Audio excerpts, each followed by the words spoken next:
It has started. Okay.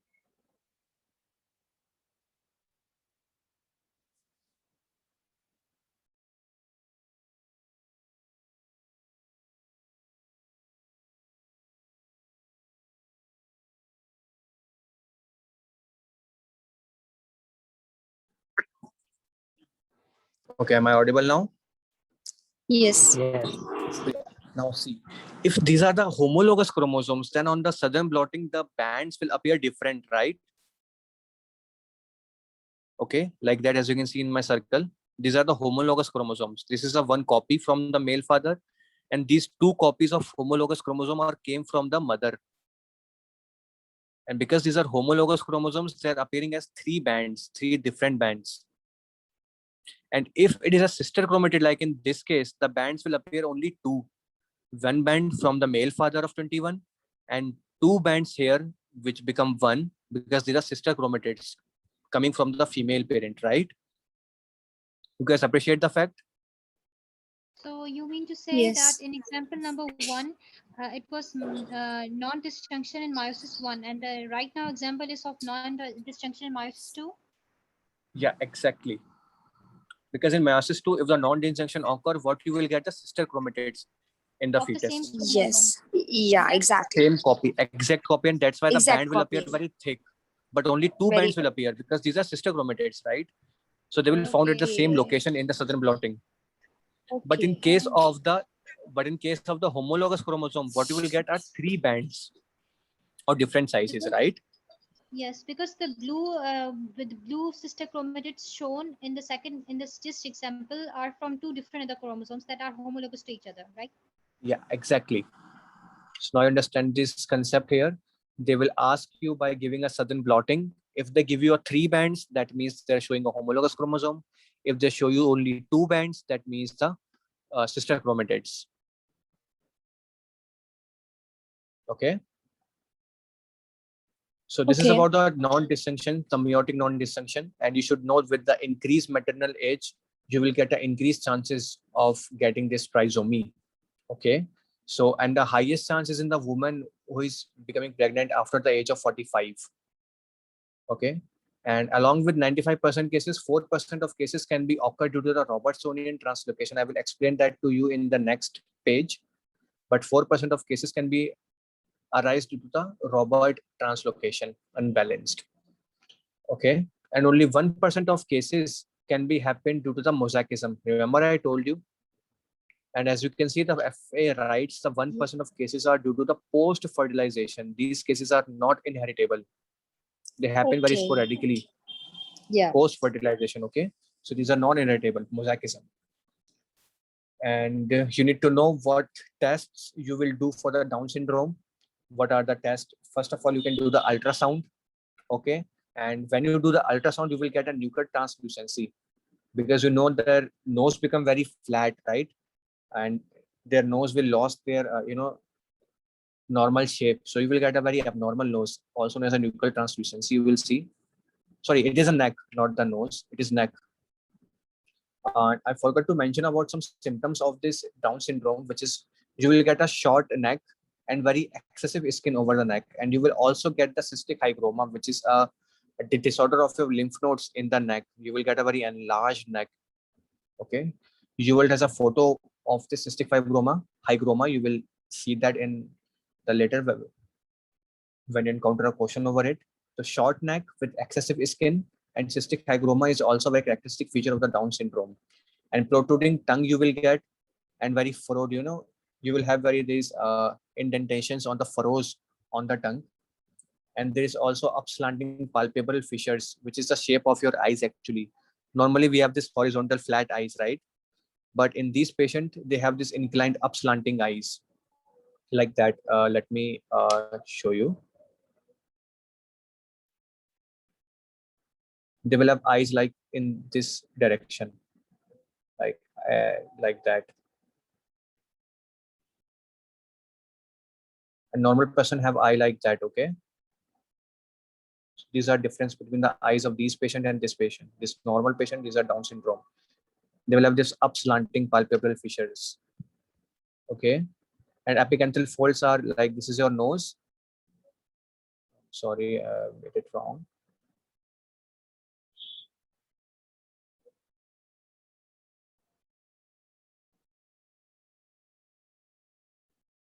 This is your nose, and just here is your eyes, right? And you will get this prominent fold here. This fold is very prominent. It will cover up some of your eyes even. This is a prominent apicanthal fold you will get in these patients. I hope you understand. You will have a very nice diagram of these Down syndrome patients, so you can refer it to there. Yeah. Okay, now, so we're talking about the ultrasound, and in the ultrasound, you will get a nuchal translucency. Second is the hypoplastic nasal bone, because your nose will be lost. You have very abnormal shape of the nose in these patients. The usual shape of the nose will be lost, and you will get a hypoplastic nasal bone. And some of the markers for the Down syndrome that you should know for the first trimester screening and the second trimester screening, that is the beta HCG and the PAPA, PAPPA. So the beta HCG is increased in the Down syndrome in the trisomy of 21, and the PAPA will be decreased in the Down syndrome. That is the first trimester screening you will do for the Down syndrome. In the second trimester screening, you will use the beta HCG, the inhibin, the estriol, and the alpha fetoprotein. The beta HCG has already increased, and so that the inhibin A, the estriol would be decreased, and as the estriol decreased, your inhibin A will be increased. These are linked. Estriol decreased, so inhibin A will be increased, and the alpha fetoprotein is also decreased in the Down syndrome. You should know this fact, very important. They will ask you what are the first trimester markers that you will use, or what these markers will show in the Down syndrome. So you should know the fact here, okay? And just it, no other thing. One more thing that you will get is the atlantoaxial joint instability in these patients. Atlantoaxial joint is basically a first and second cervical vertebra joint. It will become very unstable, okay? You can also get very neck pain because of it, and some abnormal gait and torticollis can also happen in this patient, which is an abnormal contraction of a group of muscles. Okay. So this is about the Down syndrome. Any doubt, guys? No. Okay, so we will move forward with the Edwards Yes. syndrome, which is a trisomy of number 18, chromosome number 18. So what you will get is a prominent occiput. I have shown a diagram here. This is a prominent occiput. Okay, you will get a low set of ears. You will get a micrognathia. So in the face of Down syndrome, you will get a face, very flat face and a furrowed tongue, and a loss of nose, some part, and up slanting palpebral fissures, right? A prominent apicanthal fold. What you will get on the face of this Edwards syndrome patient, that is a micrognathia and low set of ears and a prominent occiput. Okay, their fingers, their fist is always clenched. Their palm is always clenched. So you will get a clenched fists in these patients with the overlapping of these fingers. As you can see, their fist is very abnormal. They will always make a fist on our hand, in their hand, and they have this overlapping fingers. Okay, they will have this micrognathia. They will have this raucous bottom feet. As you can see, this abnormal shape of the feet. This is a raucous bottom feet. Okay, and they will also have this heart disease, just like Down syndrome. VSD, PDA could be there. Omphalocele is seen in these patients, which you will see in the GI tract. I will tell you about this omphalocele in the GI system, and you will get this myelomeningeal, which I will tell you in the neurology section about it. It is a disorder of the spinal cord, actually, right? And this disease is so much severe that the death of the patient will be occurred by the age of 1 year. Okay. So you should know the symptoms. You should know how to recognize this disease. They will ask you about this trisomy thing. You should know it. They will ask you about this omphalocele. Most importantly, you should know it. And this myelomeningeal, you should know it. Okay. Then the Patau syndrome, which is a trisomy of number 13. What you will get on the face of this patient? The microphthalmia, which is a very small eye. Okay, you will get an opening in the head of these patients, which is cutis aplasia. The skin over the head will be lost. Okay, this is a cutis aplasia you will get. Okay, you will also get a holoprosencephaly, which is a joint, like in the normal brain, you have two cerebral hemispheres, right? But in these a patient's the hemisphere will be lost. You will have a complete one single brain. Okay. This is the holoprosencephaly. You will get the cleft lip and palate, the polydactyly, which is multiple number of fingers, more than 5. And just like your Edwards syndrome or the Down syndrome, you will get the congenital heart disease. You will get the polycystic kidney disease, the omphalocele, just like the Edwards syndrome. And death is usually occurred by the age of 1 year. Okay. And for the markers of the screening, you should know that all the markers would be down, as you can see, low. So you don't need to learn this very specifically, just learn the markers of that Down syndrome, which marker will be high, which marker will be low. And in other cases, all the markers would be low. Okay. Any doubt? No. Just learn the symptoms by the category. What symptoms will be present Yeah. on face? What about the hands? What about the other organs? Yeah, someone is saying something. There is a defect in precaudral fusion. What? There is it's written there is a defect in fusion of precaudral mesoderm. Can you explain that? Mesoderm. Yeah, defect in fusion of the There is a precaudal defect in mesoderm. precaudal mesoderm. Precaudal Yeah. mesoderm is basically a specific, it is a special lining which, this is a mesoderm actually, which is a middle layer, of course, right? And precaudal is basically central hoti hai na? This line is very central. This layer is very central. So you will always get a midline defects because of this. It is a special mesoderm which is found in the, in the midline of our body. Okay. It is not that much important. I've learned about it, but now I forgot actually. You can No Google it problem. actually, and Okay. Shouldn't it be like the single nostril and single central orbital fossa? Like, because yeah, all the this- central defects that are occurring in the Pitta syndrome are due to this precaudal mesoderm because it is found centrally, right? yeah. Yes, exactly. Yeah. So there's going to be one eye and one orbit, something like that. Yeah, that holoprosencephaly you were talking about. Yeah, the exactly. cyclopsis. Holoprosencephaly. Yeah. Cyclopsis, Failure to right? separate right and left. Yeah, muscle. exactly. It is due to it is due to this fact. Okay. Okay, so should we move forward now? Yes. Okay, then the which chromosome has which abnormality, you need to know, guys. You need to learn this table. There is no easy way. Just write it down again and again and again. Eventually you will learn it. Okay. So I'm skipping it.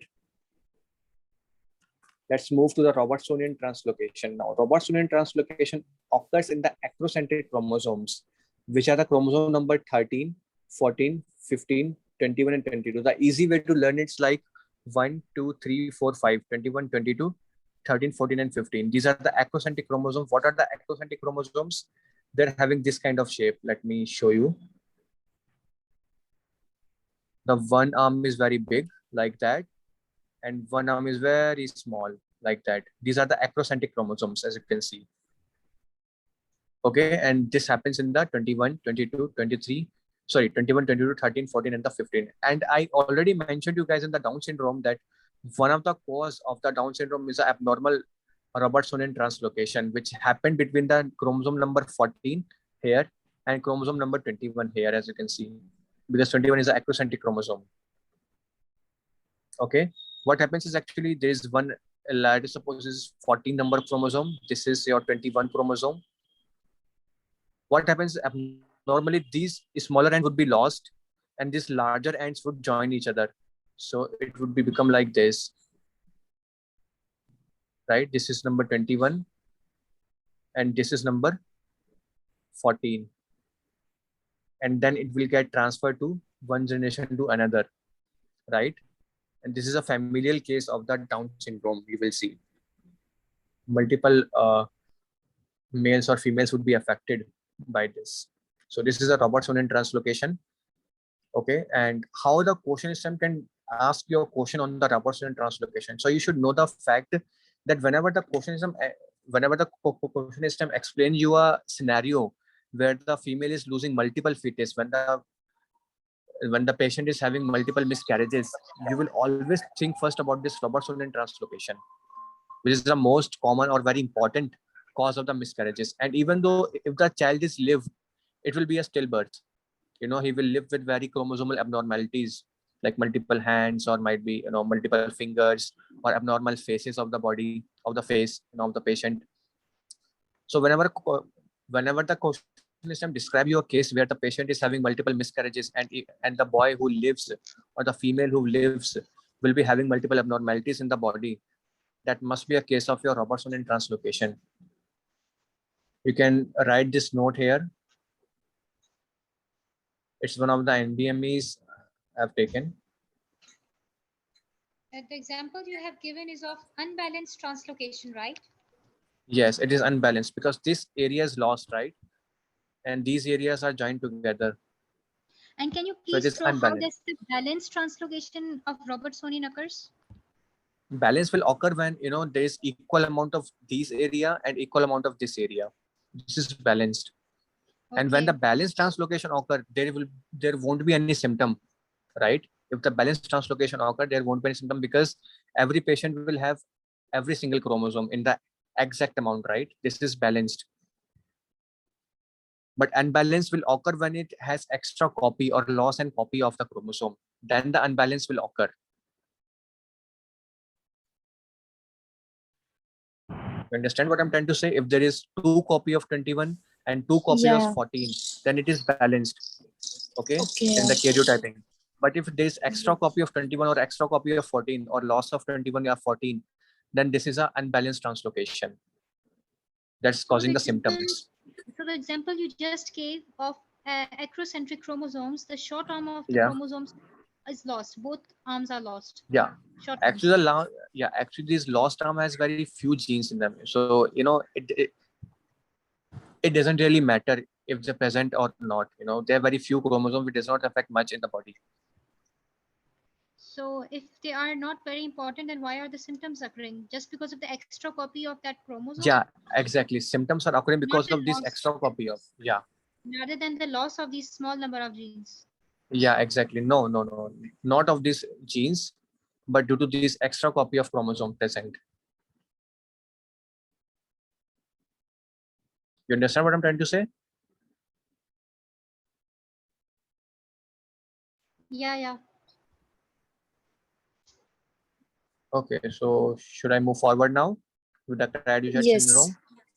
Yeah. Okay, so now the Cry-Duchet syndrome, which is occur on the chromosome number 5, and you should know that it is a deletion on the short arm of the chromosome number 5.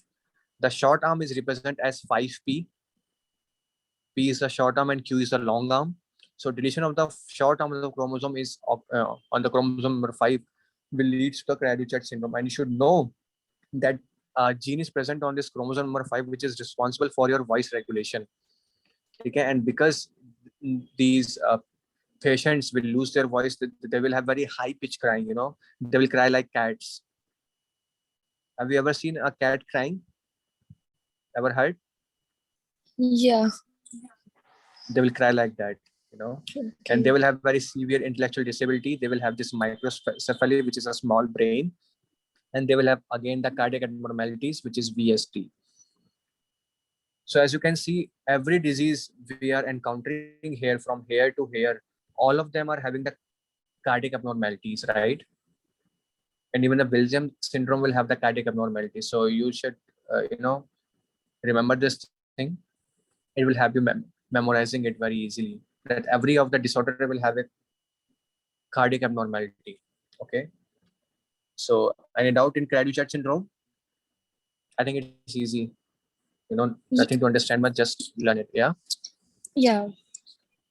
Okay. Someone was asking something, I guess. No. Okay. So now the Williams syndrome, which is occurring due to the micro deletion of the long arm on chromosome number 7. This is a deletion on the short arm of 5. This is a micro deletion of the long arm of the chromosome number 7. Can anyone tell me what technique I use for the detection of micro deletion? Fluorescence in situ. Fluorescence in situ. Yeah, fish, the fish technique. Fluorescent in Fish situ technique, hybridization. Yeah, Yeah. I will use the What's technique to the decrease. concentration? Yeah, to basically identify this thing, this microdeletion of the long arm of the chromosome number 7. Okay, so what are the findings you will get? As you can see in this patient, they will have very small chin. They will have very long philtrum. As you can see, this is a philtrum. This patient a very long philtrum. Okay, they will have very small nose and a very widened mouth. As you can see, their mouth is so widened. Okay, so small nose, widened mouth, a wide philtrum, a long philtrum, and a smaller chin. These are the characteristic feature of these patients. Apart from this, they will have the intellectual disability. Okay, and they are very extremely friendly. They have a very very highly developed verbal skills. As you can see, they will have very highly developed verbal skills, so they are very extremely friendly with the strangers also. Now, other than these findings, you can have a hypercalcemia, which is due to the increased vitamin D and calcium absorption. And because of this increased vitamin D and calcium absorption, what you will get is a constipation. So generally, these patients can also present you with the constipation because of this high calcium load inside their body. Okay, hypercalcemia can lead to the constipation. And if they ask you about this vitamin D status, so they will have very high vitamin D. And due to this vitamin D, they will have very high calcium. Okay. And one of the very important thing that they will have as a cardiovascular problem is the supravalvular stenosis. So it will present you as the aortic stenosis. You know the symptoms of the aortic stenosis, but here in this case, these are the supravalvular. This is not at the aortic valve, but above the aortic valve. You will get the stenosis of the artery. So the symptoms would be same as like the aortic stenosis, but it is happening above the aortic valve. Okay, the supravalvular aortic stenosis. And they will also get the renal artery stenosis. Okay, so the constriction of the aorta just above the aortic valve is the supravalvular aortic stenosis, which mimics the aortic stenosis normal wala. So everything is clear, you guys? Any You doubt? just described the facial Yes. features, right? Yeah, facial features. Small nose, long philtrum, all these are together called as elfin faces. Yeah, Yes. exactly. All of these together known as the elfin faces. And because the patient is having renal artery stenosis, can this patient present with hypertension that we have been? Yeah, absolutely. Absolutely. It can present with the hypertension or alkalosis because of the RAS activation, you know? Okay. The coaptation of aorta, sorry if I'm not wrong. Yeah. The construction of aorta is occurring, like Yeah, exactly. Above so the above the aortic valve. Yes. above the aortic wall. Okay, thank you. Yeah. So it will mimic the aortic stenosis, but it is not an actual aortic stenosis, right?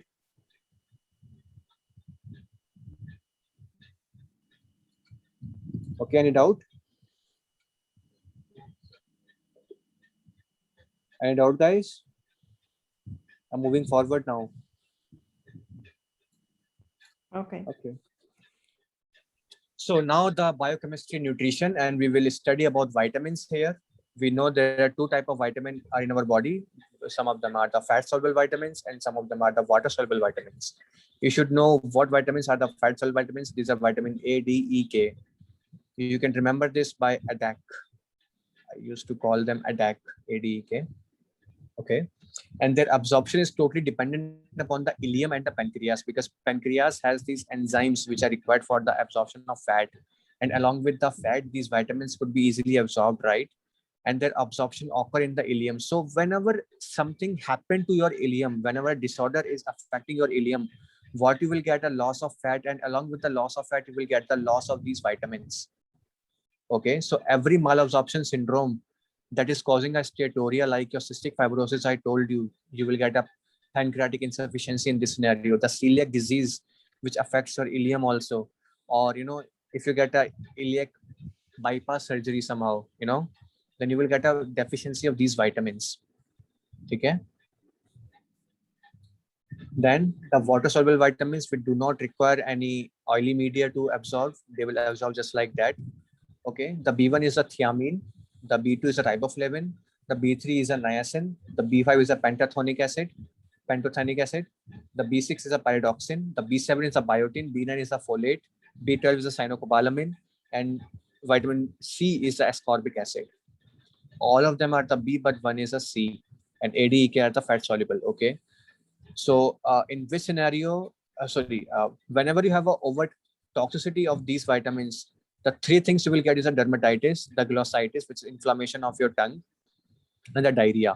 So diarrhea, glossitis, and dermatitis. These three things will happen in the not in the toxicity, but in the deficiency. I'm sorry about that. So whenever you have a deficiency of these vitamins, the three things is common to every vitamin: diarrhea, glossitis, and dermatitis. Okay. And vitamin B12 is stored inside our body for like 3 to 4 years. So whenever the deficiency started occurring inside the body, it will take 3 to 4 years to develop the symptoms, because our body has a reserve for this much years. Okay. And similarly, the vitamin B9, if you stop taking the vitamin B9 right now, then the symptoms will appear after 3 to 4 months later. Okay. So whenever a question is describe your case of megaloblastic anemia, and they will tell you some kind of any cause of it, and they will ask you the time duration they will give you for like 6-7 months or maybe 1 year. So they will ask you that what is the cause of this megaloblastic anemia. You will answer the vitamin B9 deficiency, because vitamin B12 deficiency will take years to develop. Okay. And if they describe your scenario of patient having the deficiency for like 3 to 4 years or 6 years, then it could be a deficiency. It could be a megaloblastic anemia due to vitamin B12 deficiency. Okay. And you should also know that gastrectomy will always cause the vitamin B12 deficiency, because you require the gastric acid and their enzymes for the vitamin B12 absorption. Okay. And in any malabsorption syndrome, you will get the ADAC deficiency, the fat soluble vitamin deficiencies. And why I'm saying you this, because you will get the questions where the STEM describe you either this malabsorption syndromes like celiac disease, pancreatic insufficiency, Whipple's disease, and other, that tropical spur, then you will choose the option that is the ADAC deficiency. And if they describe your scenario for gastric bypass surgery, then you will first choose the vitamin B12 deficiency as the answer. Because you should know that vitamin B12 deficiency and vitamin E deficiency will have very similar symptoms. All the neurological symptoms or the RBC symptoms will be same in both these diseases. You will get the anemia and vitamin B12 deficiency. You will get the anemia and the vitamin E deficiency. You will get the neurological symptoms in the B12 deficiency, and same neurological symptoms are there in the E deficiency. But the patient history will help you determining the cause of these symptoms, right? If it is a case of gastrectomy, this must be the vitamin B12.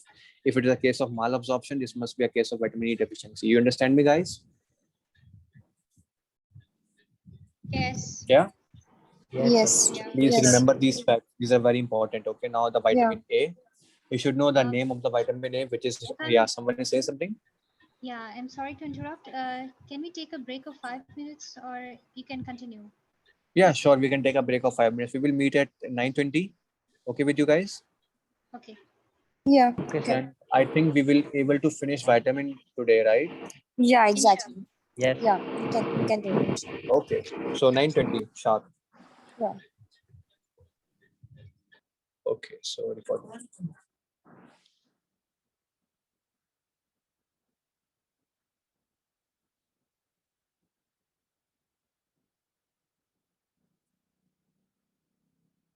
Okay, so vitamin A. What you need to know about vitamin A is where we use this vitamin first thing. Okay. What are the uses of vitamin A? What would happen if you become deficient of vitamin A? What would happen if you take too much vitamin? That is a toxicity. Okay. These three things you need to know about this vitamin A. So first of all, the name of vitamin, it includes a retinol, which is the aldehyde of vitamin A, the retinol, which is alcohol of the vitamin A, and the retinoic acid, which is the acid of the vitamin A. Retinol is found in our eyes, and retinoic acid is found in our epithelial cells. You need to know that vitamin A is required for all those special membranes or all those special cells inside our body which perform a special function, like your skin, okay, and your eyes. They perform a special functions. So what happens if vitamin is not available to these type of cells? Then they will become very dysplastic. Okay, they will become dysplastic. So basically vitamin A is essential for the normal differentiation of the epithelial cells into specialized tissues like the pancreatic cells, the mucus secreting cells, your skin, your cornea. Okay. And when the deficiency of vitamin A happens, it will lead to the metaplasia of these cells. Okay. You need to know that vitamin A is used for the treatment of the APL, which is acute promyelocytic leukemia, because the receptors, the retinoic acid receptors, will become damaged in this leukemia. So you give the patient vitamin A for the differentiation of these cells. Okay, you will convert the leukemic cell into the neutrophils, and neutrophils have very short life, and that's why very easily you can get rid of this leukemia. So you use the vitamin A for the acute promyelocytic leukemia. Then you also use the vitamin A for the treatment of acne. You use the retinoic acids mostly for the treatment of acne. But before giving the patient this isotretinoin for the acne, you need to make sure the patient is not pregnant. So you will do first a pregnancy test. They will ask you what kind of tests are required before giving a patient vitamin A, this isotretinoin therapy. First of all is a pregnancy test. You need to make sure that the patient is not pregnant, and then you will give them at least 2 methods of contraception, and you will regularly check for them for their pregnancy, because they are highly teratogenic thing. This isotretinoin is highly teratogenic and and has very negative impacts on the baby. So that's why you need to make sure before prescribing these drugs. Okay. Then you also need to know that vitamin A is found in green leafy vegetables in the liver. Okay. And the supplementation of vitamin A is given for the measles treatment. There are some patients, especially backward classes, which are already vitamin A deficient, and when they get measles, the measles virus will compete for the vitamin A stores in our body. So you need to give the vitamin A to the vitamin A deficient patient in the measles as a treatment to improve the outcomes. Okay. Otherwise they will the measles can also cause the death in the vitamin A deficient patient. You should know about that. Okay. And all trans-retinoic acid is used to treat the acute promyelocytic leukemia I already told you about, and the acne could be treated with the help of isotretinoins. Okay. I told you that it is required for the special function of all these cells, the pancreatic cells, the mucus secreting cells, the cells of your cornea, as you can see here, just things. Now, what would happen if you, yeah? Can you please repeat what was the role of vitamin A in measles? Yeah, actually measles virus compete for the vitamin A stores in our body. Okay.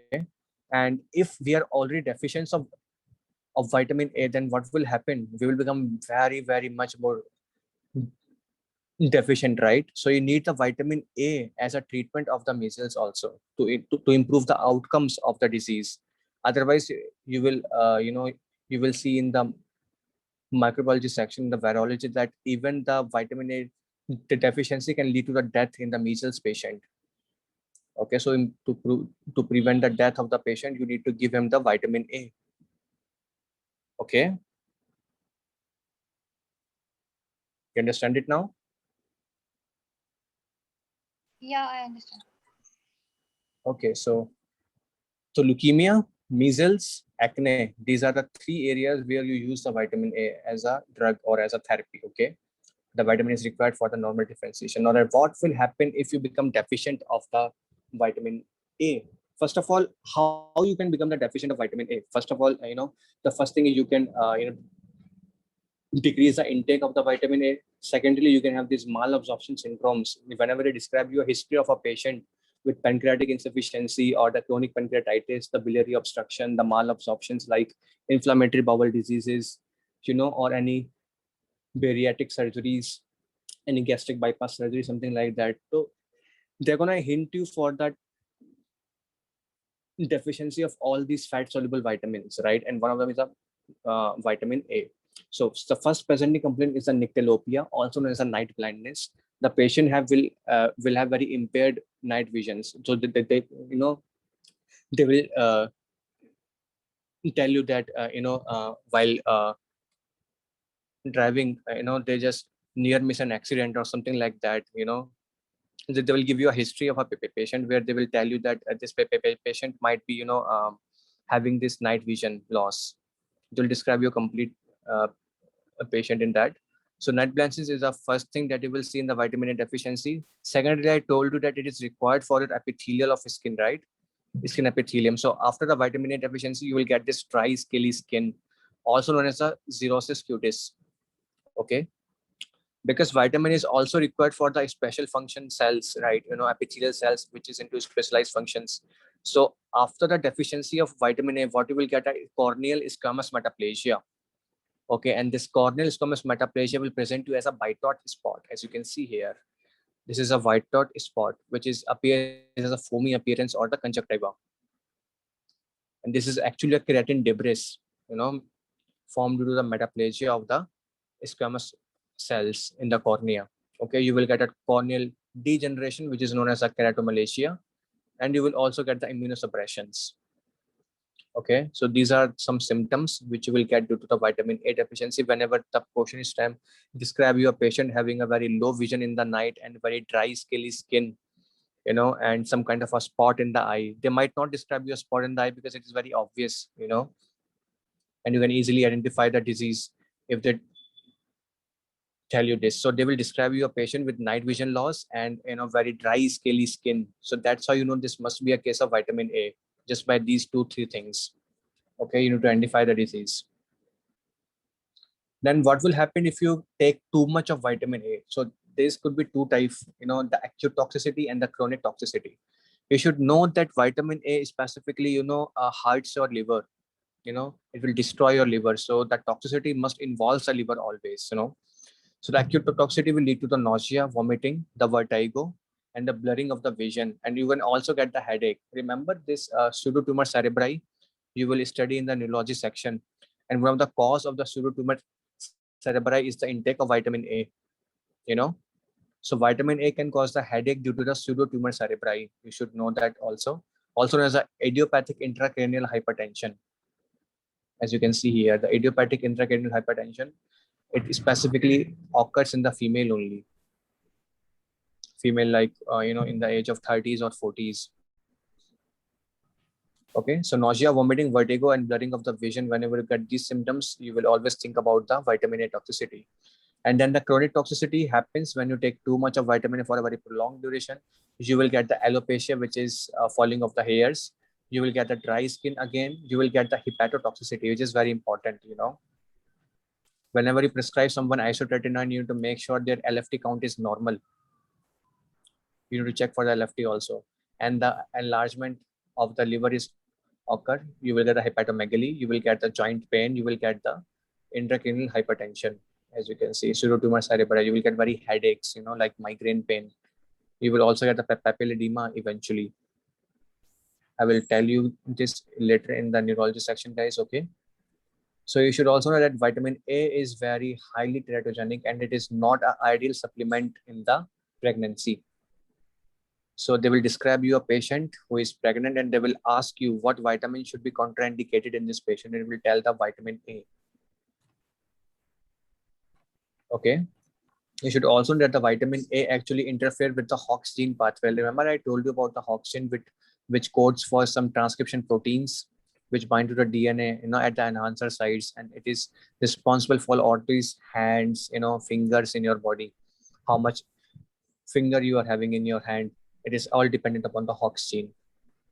Where your hand is right now, it is due to the Hox gene,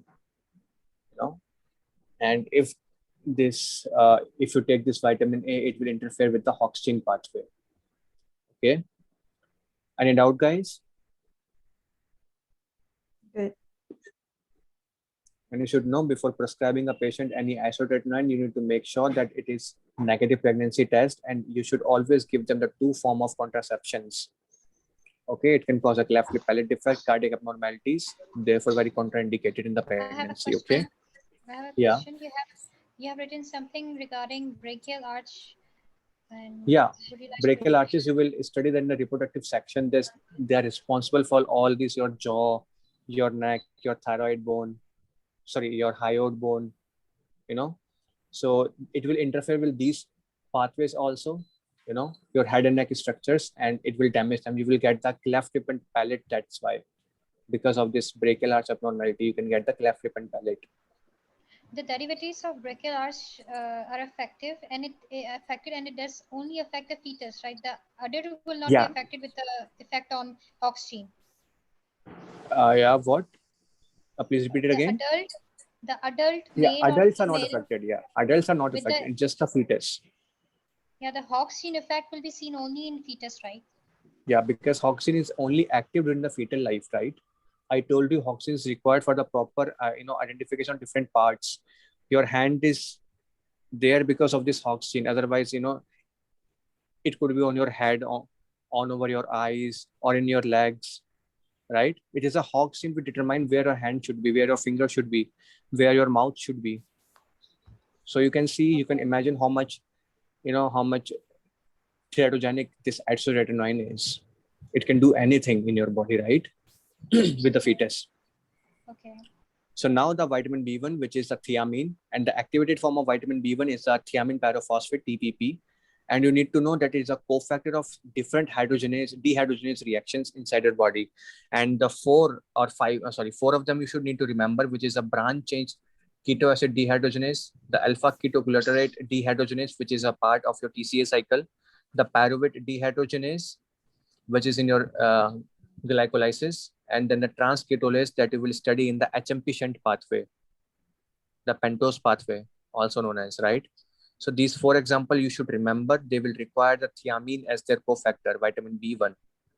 Dehydrogenase enzyme specially required it, right? And this is very important, the transketolase, because it is different. It is not a dehydrogenase enzyme, right? And it is present in every cell, especially in your RBCs, because your RBC is totally dependent upon this HMP shunt for the protection from the reactive oxygen species. You will study that later in the metabolism chapter. Just remember this for now, these four examples of the vitamin B1. Okay. So what happens if you become deficient with the vitamin B1? So you will get three things, either the Wernicke's encephalopathy, either the Korsakoff syndrome, or the combined Wernicke's-Korsakoff syndrome. What is in the Wernicke's encephalopathy? You will get a classical triad of confusions. You do not know your name. You do not know where you are right now. I mean, not you, but the patient. Okay. The patient will become very confused of his name, of his location, of the time. You will get the ophthalmoplegia, and especially the nystagmus will happen as in ophthalmoplegia in these patients. Rapid abnormal eye movements, you will see nystagmus. So they will describe you a patient who is having this nystagmus and very confusions, and he's having this ataxia. He will fall off very rapidly, you can see, because your this alcohol especially affects your cerebellum, and so does this vitamin B1. It is required by your cerebellum. So a deficiency of vitamin B1 which affects your cerebellum and can cause the ataxia. You should know that. And a classical scenario they will give you is a patient who is alcoholic, because generally alcohol will cause a deficiency of this vitamin B1, because in alcoholics, they just stop caring about their diets and just drink alcohol and do not care about their diet, and eventually they will become deficient of this vitamin B1. So we'll get a triad of ataxia, nystagmus, or the ophthalmoplegia, and the confusions. Second is the Korsakoff syndrome, which is an amnestic disorder. The patient will forget its details. First, the retrograde amnesia will occur, and then the anterograde amnesia will occur. First the anterograde amnesia will occur, and eventually the retrograde amnesia will occur. What is the anterograde amnesia? That is the amnesia or the memory loss that occurs after the event. Okay, so he will not remember anything after drinking alcohol or having this deficiency of vitamin B1, and then eventually he will develop the retrograde amnesia. He will forget his name, he will forget about his family, he will forget everything. Okay, and that is an amnesic disorder. And you should need to know that this memory loss is always permanent, and patients sometimes try to confabulate to fill this memory gap. They will tell you that they meet a unicorn, and they take their memories and something like that. So they made the confabulations to fill this memory loss gap. Okay, and the personality changes are always occur. As you can see, these patients are always alcoholic mostly. Okay, and in alcoholism you can expect a personality change also, right? And then comes your Wernicke's-Korsakoff syndrome, which combines all these symptoms. They will have this classical triad of confusion, ataxia, nystagmus, and then the memory loss. So this is a Wernicke's-Korsakoff syndrome, and the most important that you need to remember, it affects your mammillary bodies. Okay, they will ask you many times. I've encountered many questions on these mammillary bodies, so you should know that in Wernicke's-Korsakoff syndrome, you will damage your mammillary bodies. Okay, then comes the beriberi, and These are two types, the dry beriberi and the wet beriberi. In the dry beriberi, you need to know that it affects only your muscles and the nerves. Okay, so you will get a polyneuropathy, and it is a lower motor neuron, right? So you will get this hypotonia or the paralysis. Okay, you will get loss of pain and temperature sensations, and then you will get the muscle wasting. You will get the atrophy of your muscles. The weight loss will occur, and this must be a symmetric muscle wasting. You should know that. You will get the hyporeflexia or the areflexia, and that shows that it is a lower motor neuron disorder, not the upper motor neuron. You should know about this fact. They will try to confuse you with the vitamin B12 sometimes. There is a question where they have shown a patient with this neuropathy thing, and most of the people choose this vitamin B12 as an option, but it's actually the vitamin B1. They do not tell you anything about this Wernicke-Korsakoff syndrome, but they will just tell you that the patient is having a hyporeflexia, weakness, the muscle wasting, and some cardiac involvement. And that is a dilated cardiomyopathy you will expect in the vitamin B1 deficiency. Okay. The high output cardiac failure. And the edema, of course, due to this heart failure, you will get the eventually edema. So whenever you describe a patient with having this hypotonia, paralysis, muscle wasting, edema, and the heart failure, you will always think about the vitamin B1. You guys understand what I'm trying to say here? Do not confuse this neuropathy with the vitamin B12 deficiency, Yes. because it is the upper motor neuron in the vitamin B12 and lower motor neuron in the vitamin B1. Okay. Then Yes. comes what will happen when a patient with a vitamin B1 deficiency comes to your office. So first thing that you will give that patient is not the glucose, but you should give them first the thiamine. Okay, if you give them the glucose first, then what happens that the remaining store of the thiamine will be depleted, and you will get the very precipitation of these symptoms. Okay, I forgot the word, sorry. The precipitation of these symptoms you will get. So make sure whenever you encounter a patient who is chronic alcoholic, and and in your emergency department, so you need to give them the thiamine first and then the glucose or the dextrose later. Otherwise you will get the precipitation of these symptoms. You will develop the confabulations, you will develop the memory loss, you will develop the ataxia otherwise. So impaired glucose breakdown will lead to the ATP depletions.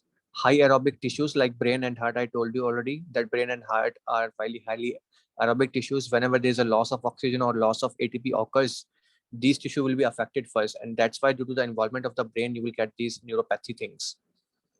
Okay, so in alcoholics or the chronic malnourished patients, you give the thiamine before the dextrose to decrease the risk of precipitation of the Wernicke-Korsakoff syndrome.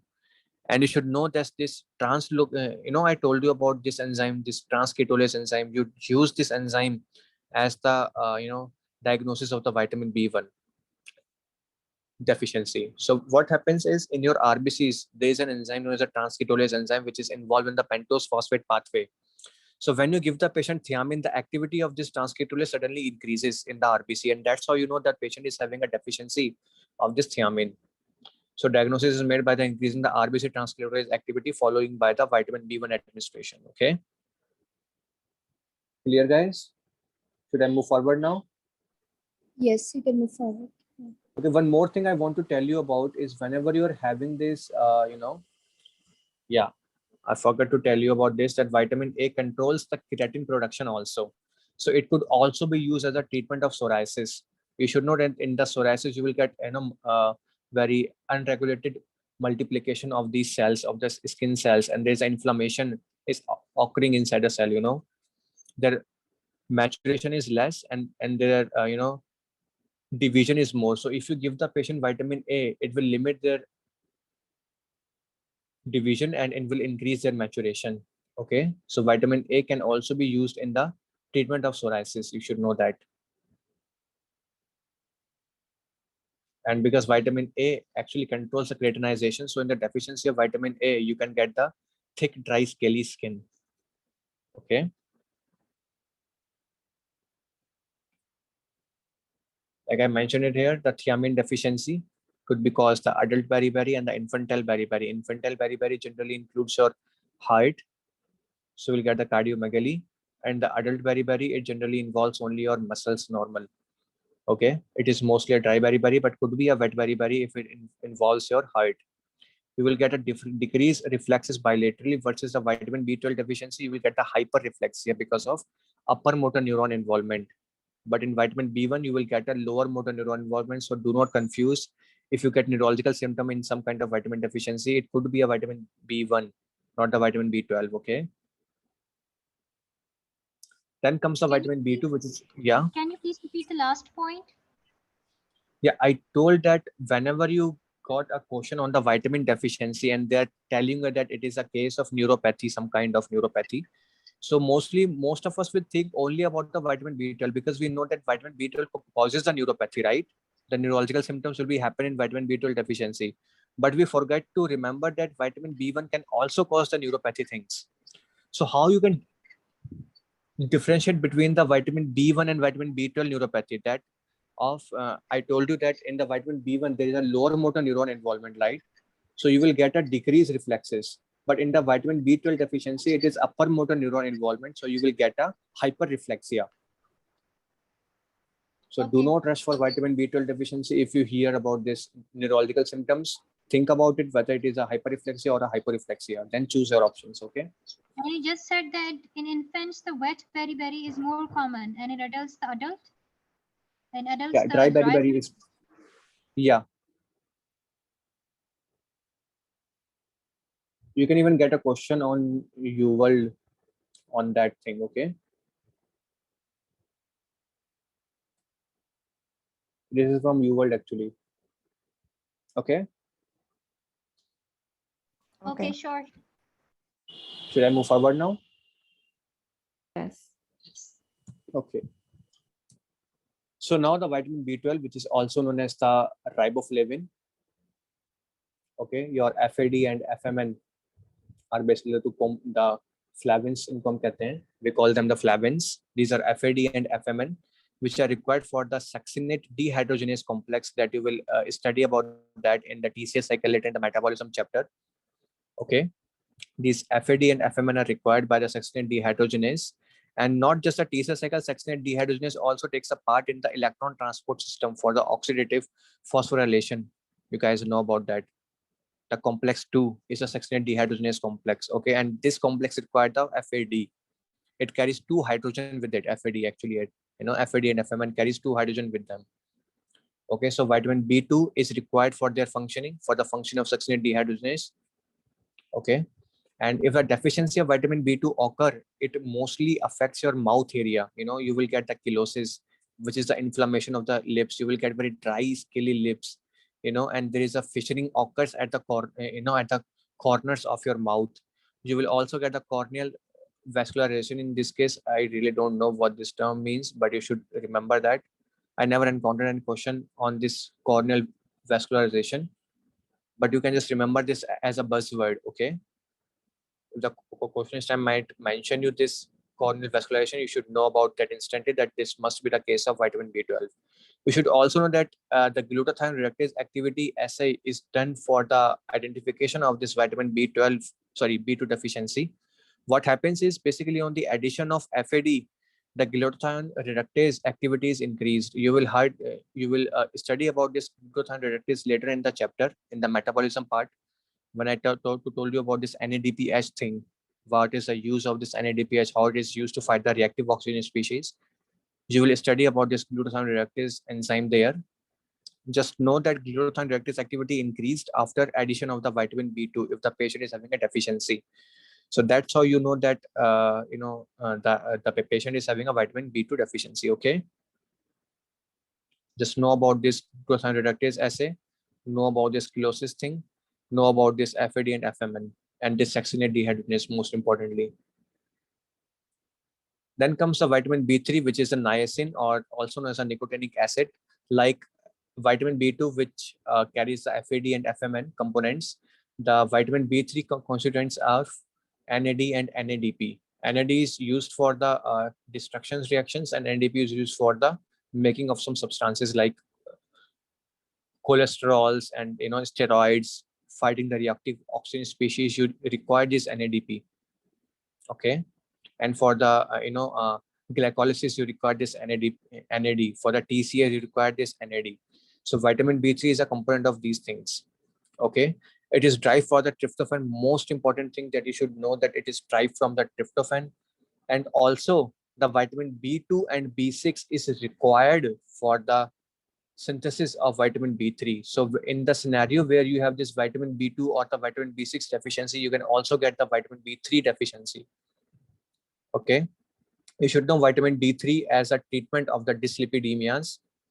You will study that later in the cardiology section about this drug. The vitamin B3 is used for the treatment of dyslipidemia. It actually lowers our VLDL levels and raises the HDL levels. Okay, then comes the deficiency of vitamin B3. You should know again the glossitis, which is inflammation of your tongue. I already told you in the initiation of this vitamin chapter, whenever a deficiency of any B complex happened, the first thing you will encounter is a glossitis, dermatitis, and diarrhea, right? So similarly, in the vitamin B3 deficiency, you will get the glossitis, which is inflammation of your tongue. You will get a pellagra, which is consists of these symptoms like diarrhea, dermatitis, and dementia. Dementia is already you will know, which is loss of memory and strange behavior or some other associated symptoms. You will study in the neurological chapter, neurology, study about this dementia, which is the memory loss along with associated neurological symptoms like change in behavior or something like that. You will get the diarrhea and you will get the dermatitis, which is inflammation of your skin. As you can see in the photograph, whenever you expose your skin in the sun, you will get this inflammation. You will get these blisters, ulcers over your skin, sun exposed areas. That's how there's a dermatitis. Okay, hyperpigmentation you will see. So whenever a question system describe a patient who is having a diarrhea, having inflammation in the skin, some ulcers or some blisters in the skin, and also having some kind of memory loss or a strange behavior or a change in behavior, you will instantly know that this is a vitamin B3, and this is known as a pellagra disease. Okay, now comes the Hartnup disease, which is also known as the neutral amino acid urea. What happens is the transporters that are present in your proximal convoluted tubule in the kidney, these transporters of these neutral amino acids like tryptophan are lost. You need to know that tryptophan is a neutral amino acid and the transporters are present in the PCT. But what happens is this Hartnup disease, that these transporters are lost. So that now the tryptophan is losing in your urine. And this thing is also known as a neutral amino acid urea. So whenever a question system describe scenario where the patient is having a neutral amino acid urea, some neutral amino acids are coming into the urine, you should know that this is a case of Hartnup disease. And I already told you that this tryptophan is required for the synthesis of vitamin B3, right? So what you will get in this Hartnup disease is the pellagra, which is a dementia, dermatitis, and diarrhea. Okay, so what is the treatment? You will give the patient very high protein diet that is rich in nicotinic acid and the tryptophan. Okay, now you should also know that when you give the patient vitamin B3 for the treatment of dyslipidemia, what you can expect is a facial flushing with the redness of your cheeks. Okay, and that itching redness of the cheeks you can expect, and that is not due to the release of histamine but due to the release of prostaglandins. Normally you see whenever you have itching or redness in your body due to some kind of a hypersensitive reaction, it is due to the histamine release, right? But here in this case, when you give a patient vitamin B3 and it develops this kind of facial flushing and itchingness, so you need to know that it is not due to the histamine release but due to the prostaglandin release. And that's why one of the treatment that you will give along with the vitamin B3 is the NSAIDs. You can give the patient aspirin or any other NSAID along with the vitamin B3 to control this facial flushing and itching. Okay, you can also get the hyperglycemia and hyperuricemia. And you should also need to know that in the carcinoid syndromes, because your serotonin is also derived from the tryptophan, in the carcinoid syndromes, all of the tryptophan is going to form the serotonin, so that you can again expect a deficiency of vitamin B3 in the carcinoid syndromes. I hope you understand it, guys. You will study the carcinoid syndrome later in the endocrine chapter. Yes. Okay. Yes, You will yes. study it later. Do you have Yeah. a reason? Do you have a reason why there is increased prostaglandins in vitamin B3 deficiency? No, there is no reason. I don't know about it, but yeah, it just happened. I've checked the UL, I've checked the emboss, nowhere it is given. I didn't do Google yet. So if you find, please, you can share with us. But you just need to know that prostaglandin is released after giving the patient vitamin B3. So you need to know, you need to give the patient aspirin or other NSAIDs to control these symptoms. They will try to trick you that they will, give you a scenario of a patient where he's receiving this vitamin B3 and suddenly he developed this facial flushing and itching in the body, and they will ask you what could be the treatment, or uh, they could ask you what is the reason behind it. So you need to choose the prostaglandins and the aspirin as a treatment. Okay, should I move forward now? Yes. Yes. Okay, just remember this Hartnup disease also is a neutral amino acid urea. Remember this carcinoid syndrome. Remember this tryptophan and vitamin B2, B6, and the prostaglandin thing. Okay, you're good to go. Then vitamin B5 is also is a pantothenic acid, which is the coenzyme A in all these dehydrogenase reactions. The coenzyme A is actually the vitamin B5. Okay, and you will study later about this coenzyme A in the metabolism chapters. And the deficiency of vitamin B5 could lead to the alopecia, the dermatitis, the adrenal insufficiency.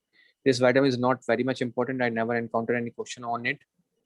So you can even leave it if you want, but just remember 2 or 3 facts about it in case if you encounter any question. Then comes the vitamin B6, another very important vitamin. I told you that vitamin B6 and vitamin B2 is required for the synthesis of vitamin B3, right? This vitamin B6 is known as the pyridoxine. It converted into the pyridoxyl phosphate PLP as their activated form.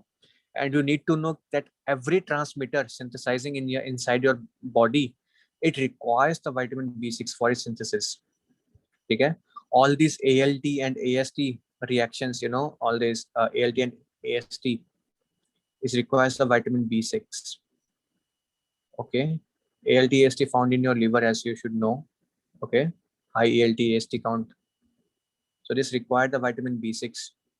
Okay, and all these decarboxylation reactions you will study later in the metabolism chapter about these decarboxylation reactions.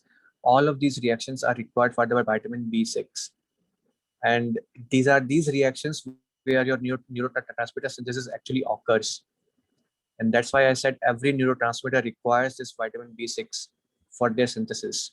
Okay, glutathione, cystathione, even the hemoglobin synthesis requires the vitamin B6. You will study that later in the hematology section. Okay, please remember this hemoglobin synthesis required the vitamin B6. Okay, every neurotransmitter like serotonin, epinephrine, non-epinephrine, GABA, dopamine, histamine, niacin, all of these things require the vitamin B6 for their synthesis.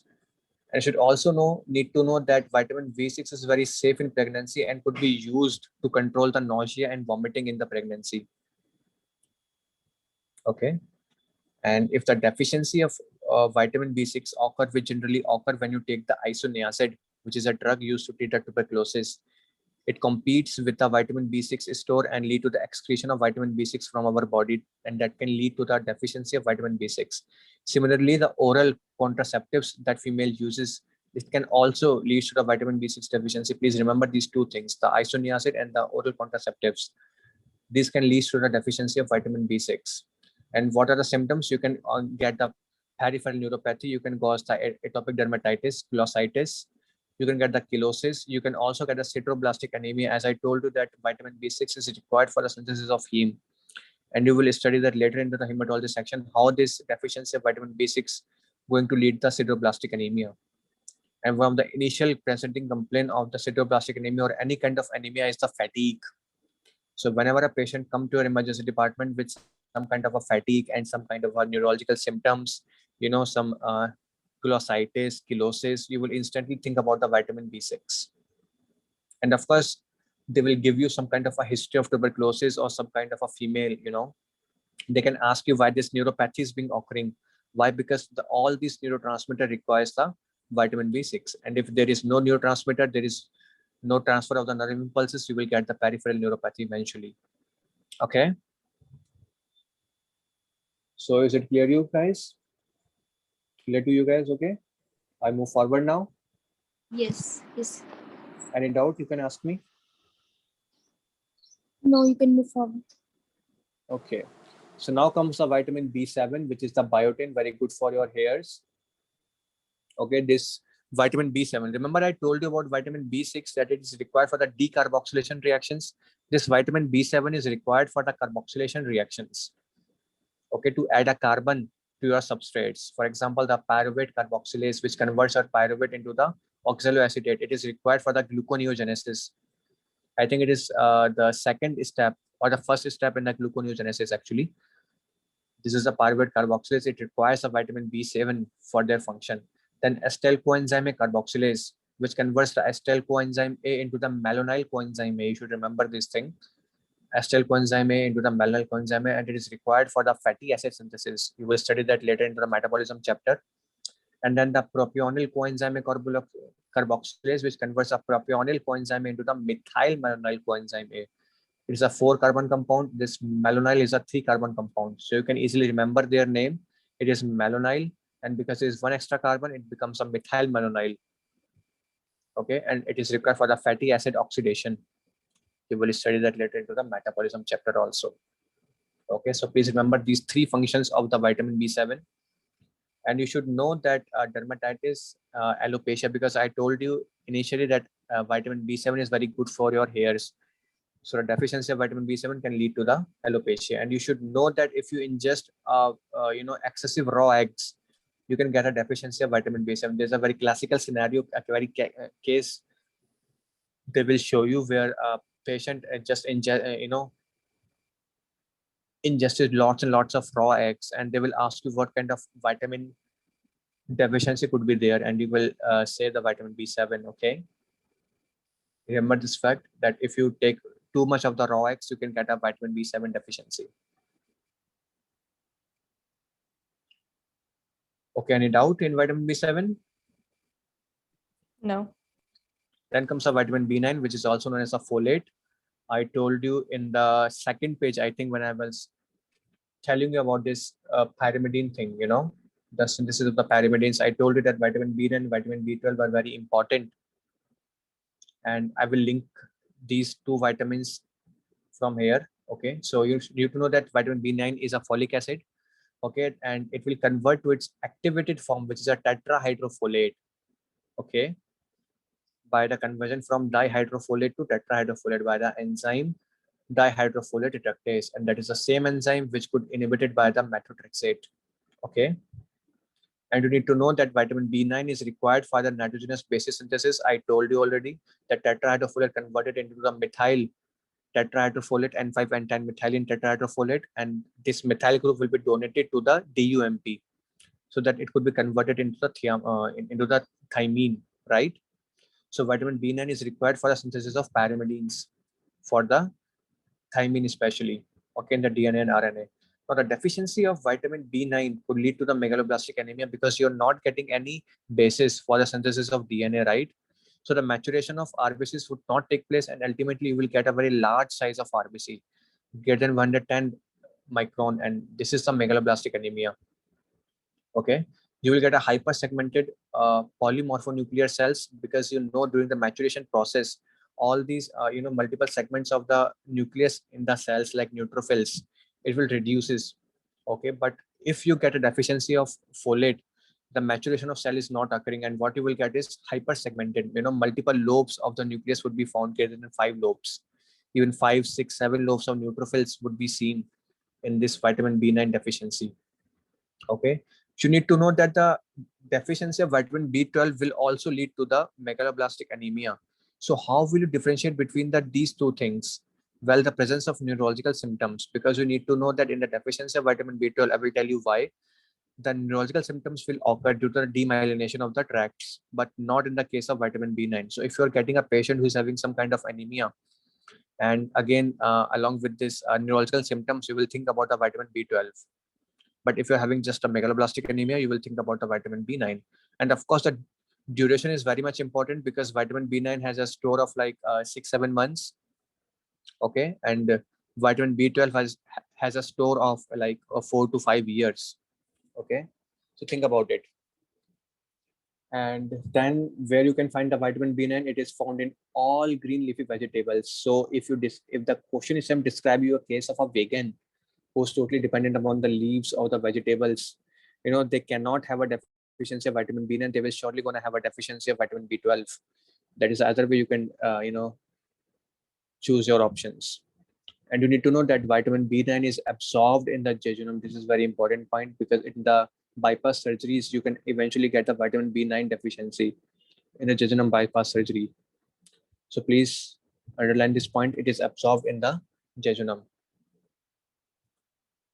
Okay, so a small pool is always reserved inside our body for like 3 to 4 months, I told you.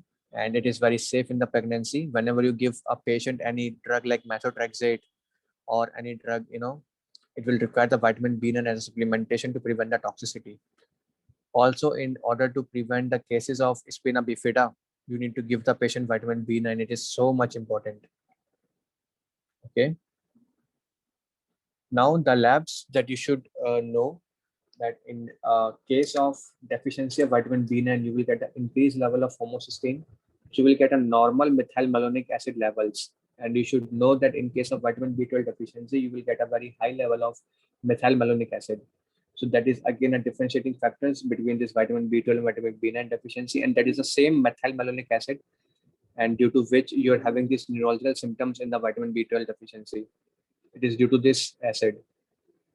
Okay, and where can you get this vitamin B9 deficiency? Well, the pregnancy, because of increased demand in the pregnancy, you can get a vitamin B9 deficiency, and in the alcoholics because they forget to take any normal diet. It just focus on the alcohols, and so you can get an alcoholism.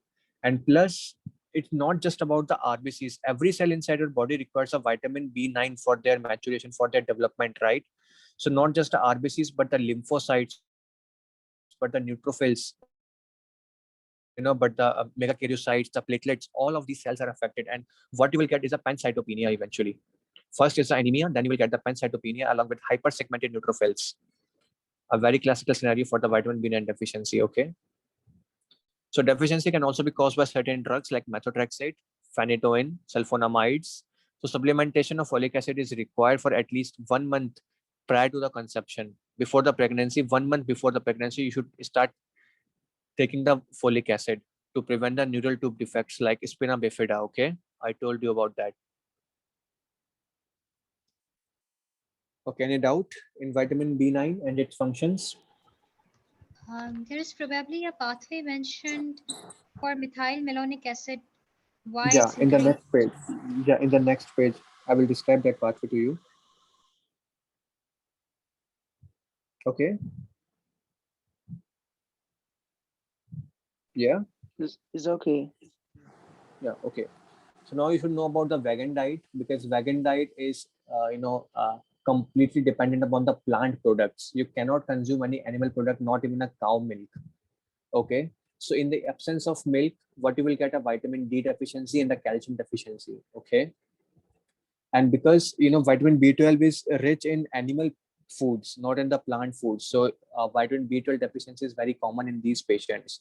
So if a question stem asks you about a patient who is completely vegan, and then, they will ask you that what kind of supplements you will, give to that patient. So you will choose one of the 3 options, either the calcium, either the vitamin D, or the vitamin B12. Okay. And possibly they can also get a deficiency of iron, zinc, and iodine. Okay.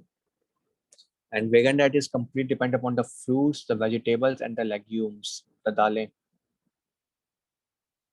That is the only question they can made on the vegan diet.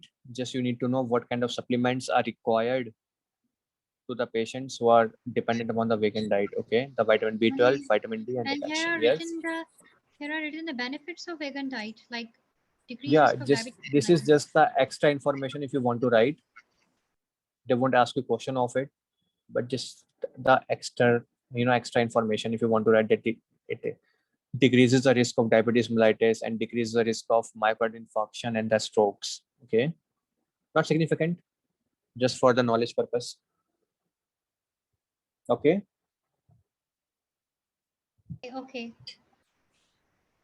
Okay. Okay, now you should know about this. Okay. The vitamin B12, very important. It is known as a cobalamin. Okay. And you should know that it is a cofactor of methionine synthetase, which transfers the methyl group as methylcobalamin. As you can see this here. Remember, I told you a pathway before for the pyrimidine synthesis. I told you sometimes this N5 N10 methylene tetrahydrofolate converted to the methyl tetrahydrofolate by the enzyme methylene tetrahydrofolate reductase, MTHFR. This converts the tetrahydrofolate into the methyl tetrahydrofolate. Now this methyl tetrahydrofolate should need to be regenerated again. Okay, back to the tetrahydrofolate for the synthesis of DNA and RNA, right? So if there's a deficiency of vitamin B12 occur, then this whole tetrahydrofolate keep on converting into the methyl tetrahydrofolate, right? And eventually you will get a deficiency of this tetrahydrofolate. You won't get to synthesize the DNA and the RNA, and ultimately what you will get is the megaloblastic anemia. Okay, so megaloblastic anemia it can be happen with the two deficiencies. One is the vitamin B9, because ultimately if you do not give the patient vitamin B9, they will have this deficiency of tetrahydrofolate. And similarly, if you do not give the patient vitamin B12, then this whole tetrahydrofolate is going to convert it back into the methyl tetrahydrofolate, and you will get the deficiency similar to B9, right? So tell me, guys, if a patient is having a megaloblastic anemia and I give that patient, and he's having the megaloblastic anemia due to the vitamin B12, if I give the patient folic acid, can I be able to correct the megaloblastic anemia in that patient? No, Why no? because the patient is already having the folate and he's just not able to convert it into the tetrahydrofolate. No. That is not the case. I'm giving the patient vitamin B9. It is getting converted to tetrahydrofolate. He's having the tetrahydrofolate. But in the vitamin B12 deficiency, he is having too much methyl tetrahydrofolate, which cannot be converted into a tetrahydrofolate. But if I give a patient external tetrahydrofolate, then it is sufficient, right? And that could be done with the help of giving patient vitamin B9 supplements. Remember, I told you the activated form of the vitamin B9 is a methyl tetrahydrofolate. Sorry, the tetrahydrofolate, right? This is the activated form of vitamin B9. So if I give a patient, please mute your mic. I don't know who is this. There's too much background noise. Please,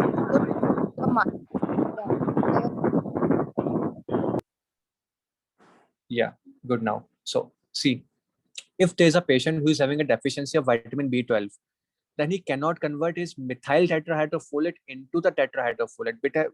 But if I give the patient external tetrahydrofolate, then I could be able to bypass this step, right? And what Right. happens now? He would be able to synthesize the DNA and the RNA now. So in a patient who is having megaloblastic anemia due to vitamin B12 deficiency, I could be able to correct the vitamin B12. Sorry, I could be able to correct the megaloblastic anemia, but not the neurological symptoms. Understand, guys, what I'm trying to say here? Yes. If you give a folic acid to a vitamin B12 deficient patient, you can easily correct the megaloblastic anemia, but you cannot correct the neurological symptoms. Okay. And similarly, tell me, guys, if a patient is having a vitamin B9 deficiency, so if I give the patient vitamin B12, can I able to correct the megaloblastic anemia? No. No, because there is no tetrahydrofolate in the first place, right? There is no tetrahydrofolate, so there is no methyl tetrahydrofolate, so there is no role of vitamin B12 left. Okay, there's a trick thing. Please remember this fact, very important. And this pathway could also be linked to that pyrimidine synthesis pathway. Very important. You need to be able to link that pathway. Okay. Now, where should you find this vitamin B12 in the food which is derived from the animal products? And that's why the vegan patient develops this vitamin B12 deficiency ultimately. Okay. And you need to know that there's a very large pool reserved in our liver for like 4 to 5 years. You can mention it here. 4 to 5 years of reserved storage there inside our body. Okay. Now, what can cause a deficiency of this vitamin B12? The first I told you is the gastric bypass surgery. Remember the gastrectomy, because I told you that stomach acid and these enzymes are required for the absorption of vitamin B12. The R binding thing, you will study that later in the GI section. the stomach is required, that intrinsic factors is found in the stomach. So if you do a gastric bypass surgery, you cannot get the vitamin B12 absorption. So this is the first thing that you should know. Gastric bypass surgeries can cause the vitamin B12 deficiency. Second is a parasite known as a Diphyllobostrium latum. It competes for the vitamin B12 stores. Now, if you have this parasite inside your body, even if you take the vitamin B12 supplements, you will eventually get the vitamin B12 deficiency, because it will just compete too much for the stores and eventually left us with the deficiency.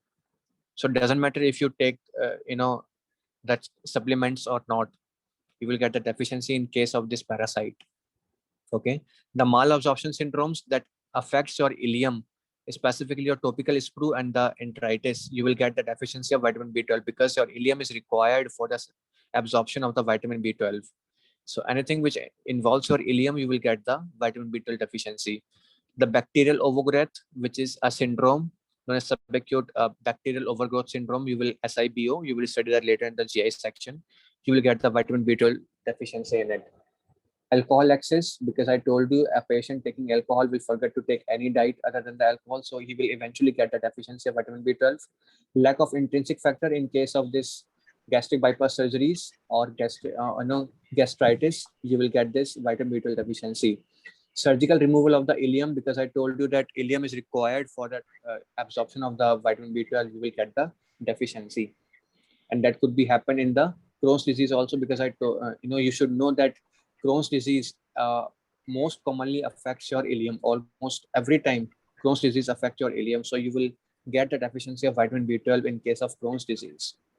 Certain drugs like metformin, which is a anti-diabetic drug, you will study that later in the endocrine section. Metformin can also lead to the deficiency of vitamin B12. And veganism is very important cause of the vitamin B12, and it will take like years to develop, right? So if I a have a question is, question. yeah. Why does the bacterial overgrowth leads to vitamin B12 deficiency? 2-3 reasons are there actually. First thing, you will have the diarrhea, so much diarrhea because of this overgrowth. So it would not be possible to absorb the vitamin B12. Secondly, they will feed on our stores of vitamin B12, remember? And that's why you can get a deficiency. Because of this diarrhea, most importantly, you were not able to, absorb anything. Because of this overgrowth of the bacteria, you will, get the inflammation in your GI tract because of this bacterial overgrowth. So in case of inflammation and in case of diarrhea, you will lose your vitamin B12. So first reason is that the vitamin will not be absorbed. Second is that because the vitamin is being used by the bacteria. That's what you said. I'm not sure about the being used by the bacteria, but yeah, I'm sure that it is the diarrhea, and secondly, there is inflammation in your GI tract because of this bacterial overgrowth. And this bacterial overgrowth most importantly happen when you do a gastric bypass surgeries. So that is important thing that adds up to the vitamin B12 deficiencies, because generally SIBO occur in the patient who is having this gastric bypass surgeries. Okay. You will study that later in the GI section. I will tell you everything about this SIBO later. Okay. Because the gastric acid is very important for the destruction of bacteria. So Yeah, exactly. And okay, when you I get bypass it. the gastric acid, you will get this overgrowth of the bacteria. So two This will things are ultimately, happening, and yeah. and this will ultimately lead, this bacterial overgrowth will ultimately lead to the inflammation of the intestine. Yeah, exactly. You will see that the patient generally present you with the diarrhea and the abdominal pain, and he's having this inflammation inside the tracts. Of course, this inflammation gonna happen because of this overgrowth, right? Your immune system won't let the bacteria survive like that. So there must be an inflammation going on, right? And that's when the symptoms actually develops due to this inflammation. Okay.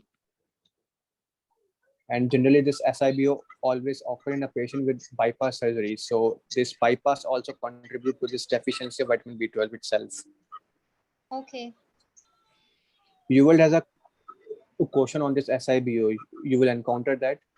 You will see SIBO question. You will have it on. Okay. Now the other things, other functions of the vitamin B12. I told you that vitamin B12 takes up the methyl group and transfer it to the homocysteine, so that homocysteine could be converted into the methionine.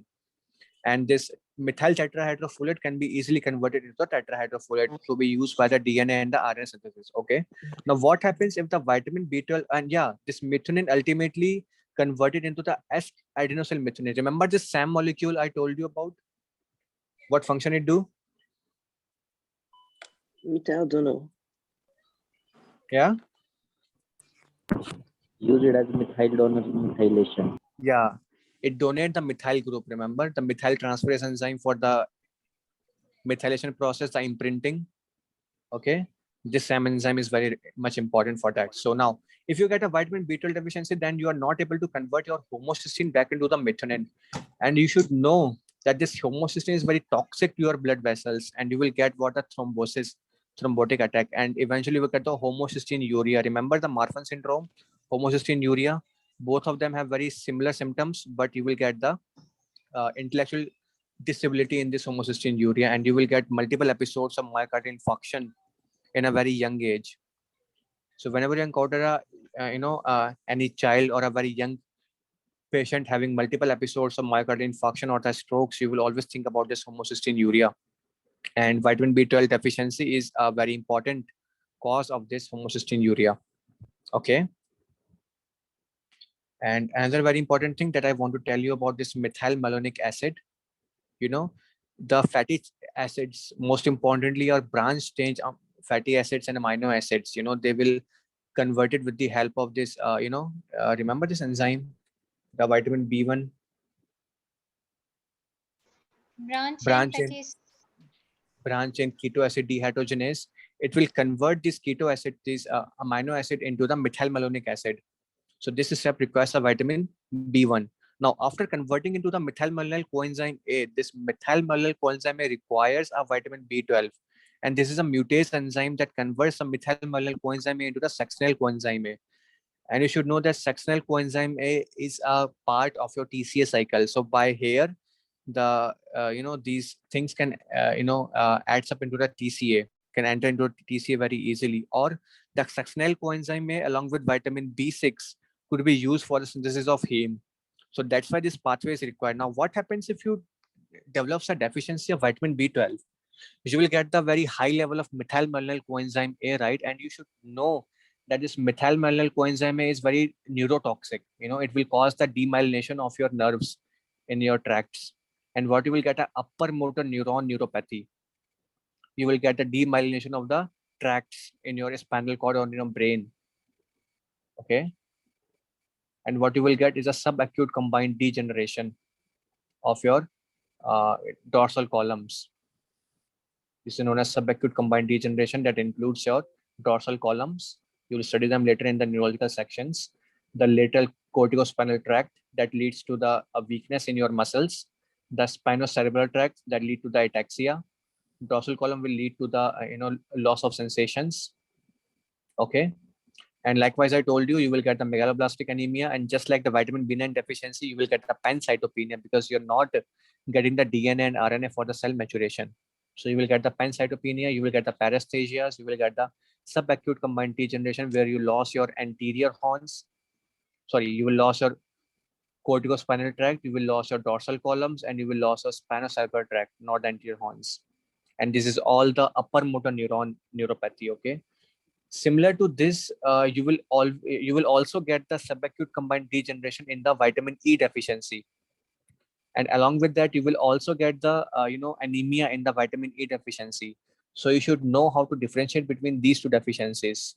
And the important thing here is the history of the patient, whether he's having this malabsorption syndrome or is Sorry, did you just say vitamin E or vitamin A? Vitamin E. E for elephant. Okay, and you just said this in vitamin B12 there is upper motor neuron degeneration. Yes, exactly. Upper motor neuron. These tracts, the corticospinal tract, the spinocerebellar tract, and the dorsal columns, these are all in the spinal cord, right? Okay. Oh, yes. So these are the upper motor neurons, right? Spinal tract, the corticospinal tract are the upper motor neuron tract, right? So you will get the symptom regarding like the weakness, the ataxia, the loss of sensations, and of course, like I mean, thiamine, we learned that it will be lower motor neuron because Exactly. So yeah. So your voice is interrupted. Can you hear me? I'm saying that in vitamin B2, we learned that it will be lower motor B1. neuron. B1. B1. Yes, B1, thiamine. That hyporeflexia will occur in dry beriberi Yeah, exactly. Yeah, exactly. because of lower motor neuron degeneration. And in this case, you will get the hyperreflexia. So do not confuse. They will tell you this about this tones of the muscle, whether he's having this increased reflexes or loss of reflexes. So please, look upon that. Okay, now, so I told you because this methylmalonic acid cannot be converted to succinyl coenzyme, you will get very high levels of methylmalonic acid. And because of this methylmalonic acid, you will having this subacute combined degeneration in this vitamin B12. It is very neurotoxic thing. Okay?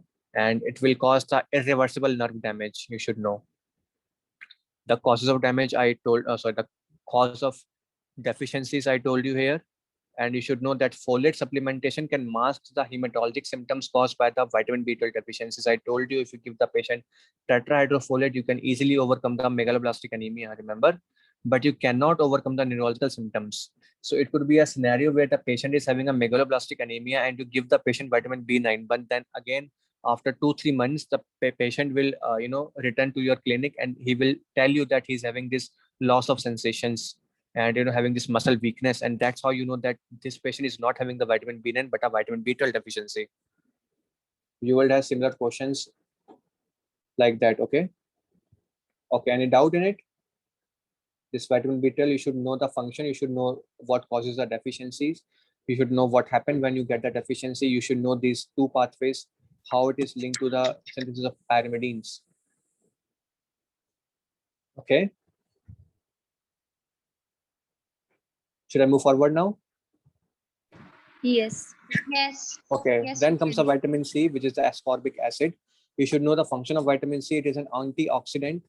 The vitamin A, vitamin C, and vitamin E, all of the three are the antioxidants you should know. Okay, vitamin C is very much required for the absorption of the iron because so vitamin C is also required for the synthesis, for the absorption of the iron, because it converts the iron into this Fe2 plus state from Fe3 plus, and this Fe2 plus state is better absorbable than the Fe3 plus state. Okay, so vitamin C for the antioxidant function and for the absorption of the iron. Now, you should know, I told you during the synthesis of the collagen for the hydroxylation step, you require this vitamin C, right? For the hydroxylase enzyme, proline hydroxylation and lysine hydroxylations, right? So it is required for the hydroxylation of lysine and the proline for the collagen synthesis. You will eventually learn in the later on chapter in the metabolism that vitamin C is also required for the synthesis of dopamine. I will tell you later in that chapter. Okay. Because of an enzyme known as a dopamine beta hydroxylase that converts a dopamine into the norepinephrine. It requires a vitamin C. Okay, so then there is a disease known as a there's a disease that is known as a methemoglobinemia, in which your iron converted into the Fe3 plus but cannot be converted back into the Fe2 plus due to deficiency of enzyme or some kind of a toxins. So you will give the patient vitamin C to convert this Fe3 plus into the Fe2 plus states. Okay, you should know this fact. You will encounter this later in the I think the kidney now in the respiratory the part. You will encounter this fact. I will tell you detail there in the respiratory tract. Just know this fact for now. Okay. Now the deficiency of vitamin C, I told you because it is involved in the collagen synthesis. So what you will get a easy bruising, delayed wound healing, swelling of the gums. You will get the hamartosis, which is basically bleeding into your joints. You can write it down. Hamartosis, which is basically bleeding into your joints. You will get the anemia because of the blood loss, right? And of course, because of this loss of iron in your body, you will get the anemia, iron deficiency anemia, as well as a blood loss. Poor wound healing you will get. Okay. And parafollicular and subperiosteal hemorrhages because of this, very weakening of the blood vessels. You will get the corkscrew hair, which is some kind of abnormal hairs you will find on your skin. They will show you a photograph. You will have a very nice photograph of this thing, the corkscrew hairs. And because of this hemorrhages, under your skin, you will get the hemorrhage. So you will get some kind of a rash, the petechial rash you will see on your skin if you got a deficiency of vitamin C. So petechial rash, the swollen gums, the easy bruising, hamartosis, which is bleeding into the joints, the anemia, the poor wound healing, the perifollicular or subperiosteal hemorrhages you will get, the corkscrew hairs you will get, and a very weakened immune response you will get. You see nowadays due to the COVID, you are using too much vitamin C because, to boost up your immunity, right? So in case of vitamin C deficiency, you can get the very weakening immune response. Okay. So so the vitamin C deficient patient will also get the recurrent infection episodes. Okay. And of course, the bleeding time will, yeah. I have a question. The perifollicular hemorrhage and subperiosteal hemorrhage. The perifollicular means the follicle Around the hair of follicles. the hair. Around the Yeah, follicle hair of follicles. the hair, the blood vessels get ruptured. Yes. And you will get the hemorrhage. And I know you can even and see this at a rash. Let me show you. Yeah, please continue. below the periosteum, whatever the blood vessels are present, they will also get ruptured. Ruptured, yes. Subperiosteum layer. Periosteum is the layer that contains your germ cells. I told you, right? Yeah. Okay, so Which now, contains the please. germ cells.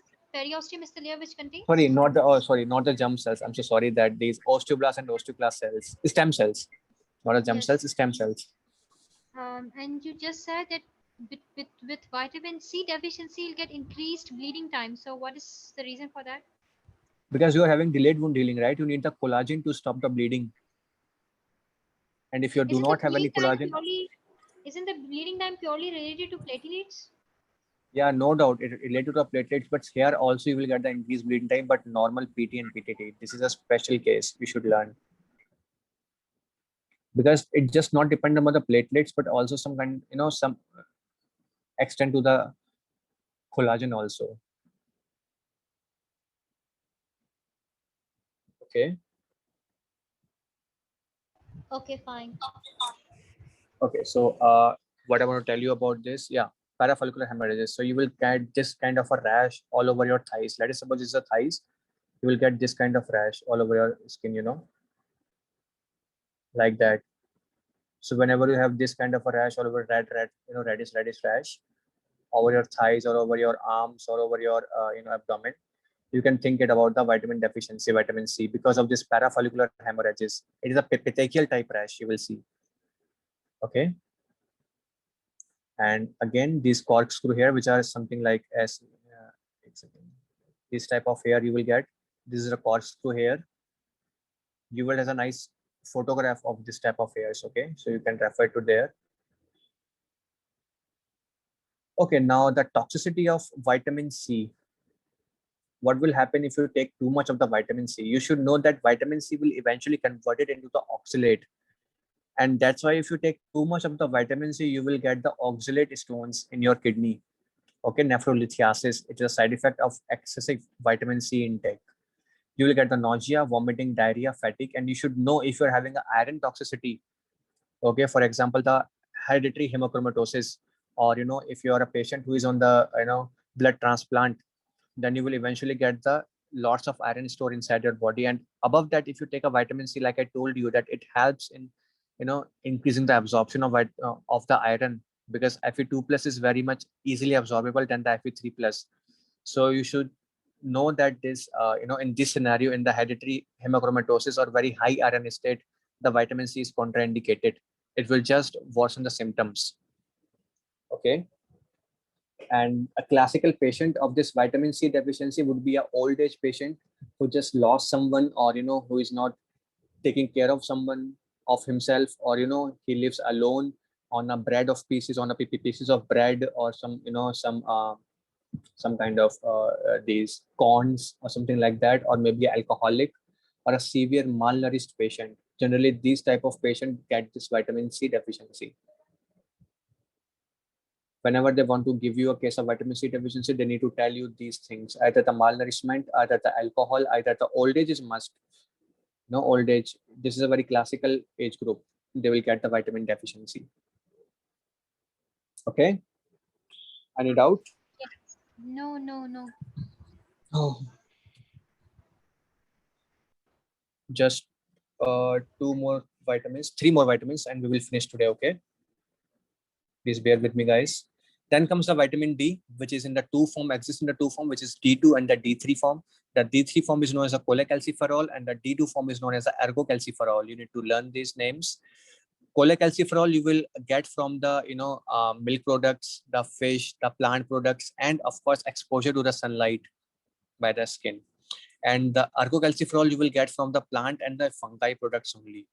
So whenever you heard about this animal products, you will think about cholecalciferol. Whenever you think about the plant products, you will think about this ergocalciferol. Skin, you will get this vitamin D3, cholecalciferol. Okay. Now after and to require this cholesterol to be converted into the cholecalciferol, the cholesterol, when exposed to the UV rays, it will get converted into the vitamin D3 or the cholecalciferol. Now, after getting converted into cholecalciferol form, it goes to the liver, and there it meets an enzyme known as the 25-hydroxylase enzyme, and it will get converted into the 25-hydroxycholecalciferol. And then with the help of enzyme known as a 1-alpha-hydroxylase, it will get converted into the activated form, which is a 1,25-hydroxycholecalciferol into the PCT of the kidney. You should know the location of this enzyme, 1-alpha-hydroxylase. It is in the proximal convoluted tubule of the kidney. Okay. And it is, just this. Okay, so remember the storage form is in the liver. It is a 25-hydroxycholecalciferol, and the activated form is in the kidney, which is 1,25-dihydroxycholecalciferol. Okay. What is the function of vitamin D3? It helps in increasing the absorption of the calcium and the phosphate. Okay.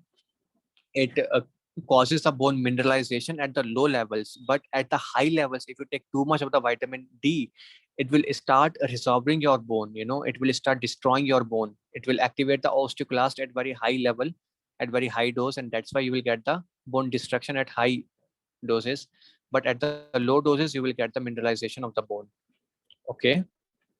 And then there's this hormone which activates the 1-alpha-hydroxylase enzyme so that it could be convert the this 25-hydroxycholecalciferol into the activated form 1,25-hydroxycholecalciferol. This is a PTH hormone or the thyroid hormone that does that. Okay.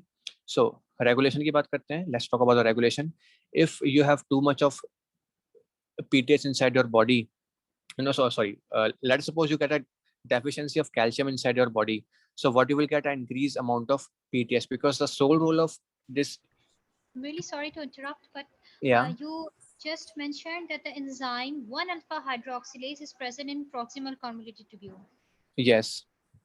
But you have another point you have written in about regarding distal convoluted tubule. Can you mention that again?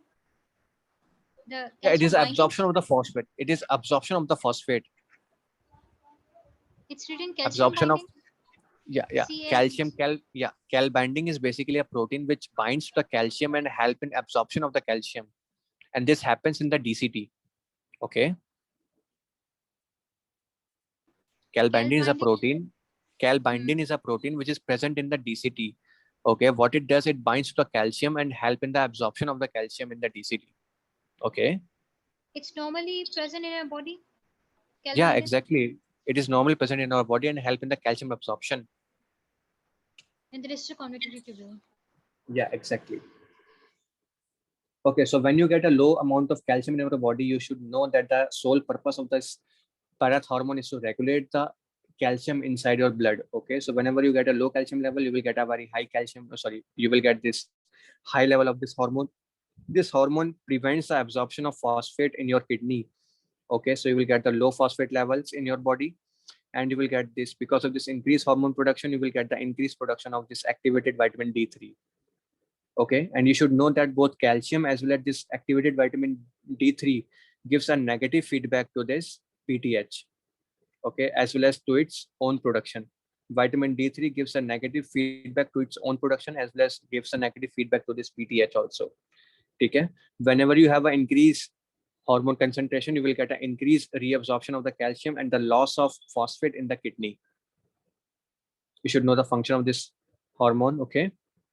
Then the deficiency of vitamin D, you will get the rickets in the children, which is basically a deformity of bone. Remember, I told you something about this hypophosphatemic rickets, which is an X-linked dominant disorder, occurs due to deficiency of phosphate in the body. You know, your bone requires both the calcium and the phosphate.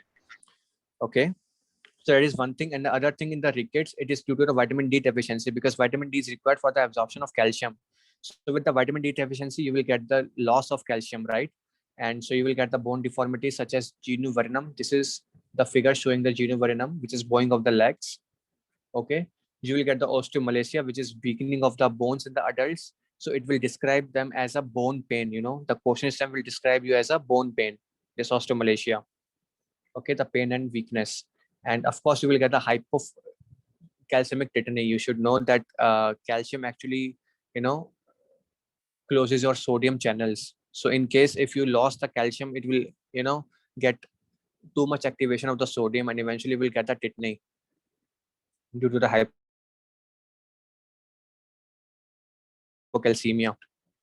Bone pain and abnormal bones. These are all the signs and symptoms of rickets. Okay, so what are the causes of rickets? It could be due to the malabsorption. I told you it is a fat soluble vitamin, and any scenario where you have this malabsorption of the fat, you will get the vitamin D deficiency.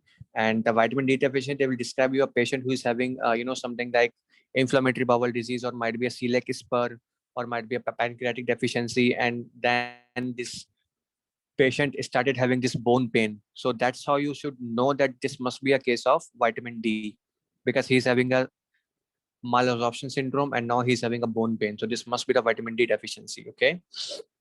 So decrease in exposure can also lead to the vitamin D deficiency. I told you exposure to sunlight is very much required. So it could be a patient who is a nighttime driver, taxi driver, or a patient who who spend his time in the indoors only. They can also get this deficiency. The dark population can also very much likely to get the vitamin D deficiency, the Africans especially. Okay. The poor diet, of course, the chronic kidney disease, you should know that due to the CKD, you will get loss of calcium. Okay. And you will get and you will also get the inhibition of this 1-alpha hydroxylase enzyme in the kidney failure. And so that you will get the deficiency of, again, the calcium, and finally the rickets. Okay.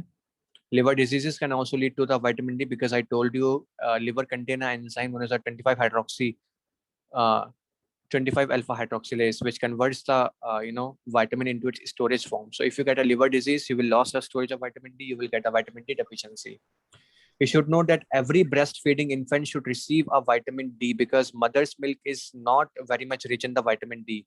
And plus, if the baby belongs to African population, then it is very much required to give them the vitamin D supplements. Okay, please note that point.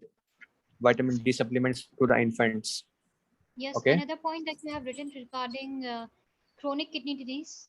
Can you mention that? Due to increase in FGF2S? What does this stand for? Yeah, you need to know due to okay. So you need to know whenever you are having a renal failure, you are having too much phosphate in your body, right? And one of the mechanism by which you can get rid of the phosphate is by activating the fibroblast growth factor 23. Now, this is a protective mechanism developed to control the phosphate stores in your body. What this growth factor does, it inhibits a 1-alpha hydroxylase enzyme, the same enzyme which was activating your vitamin D3.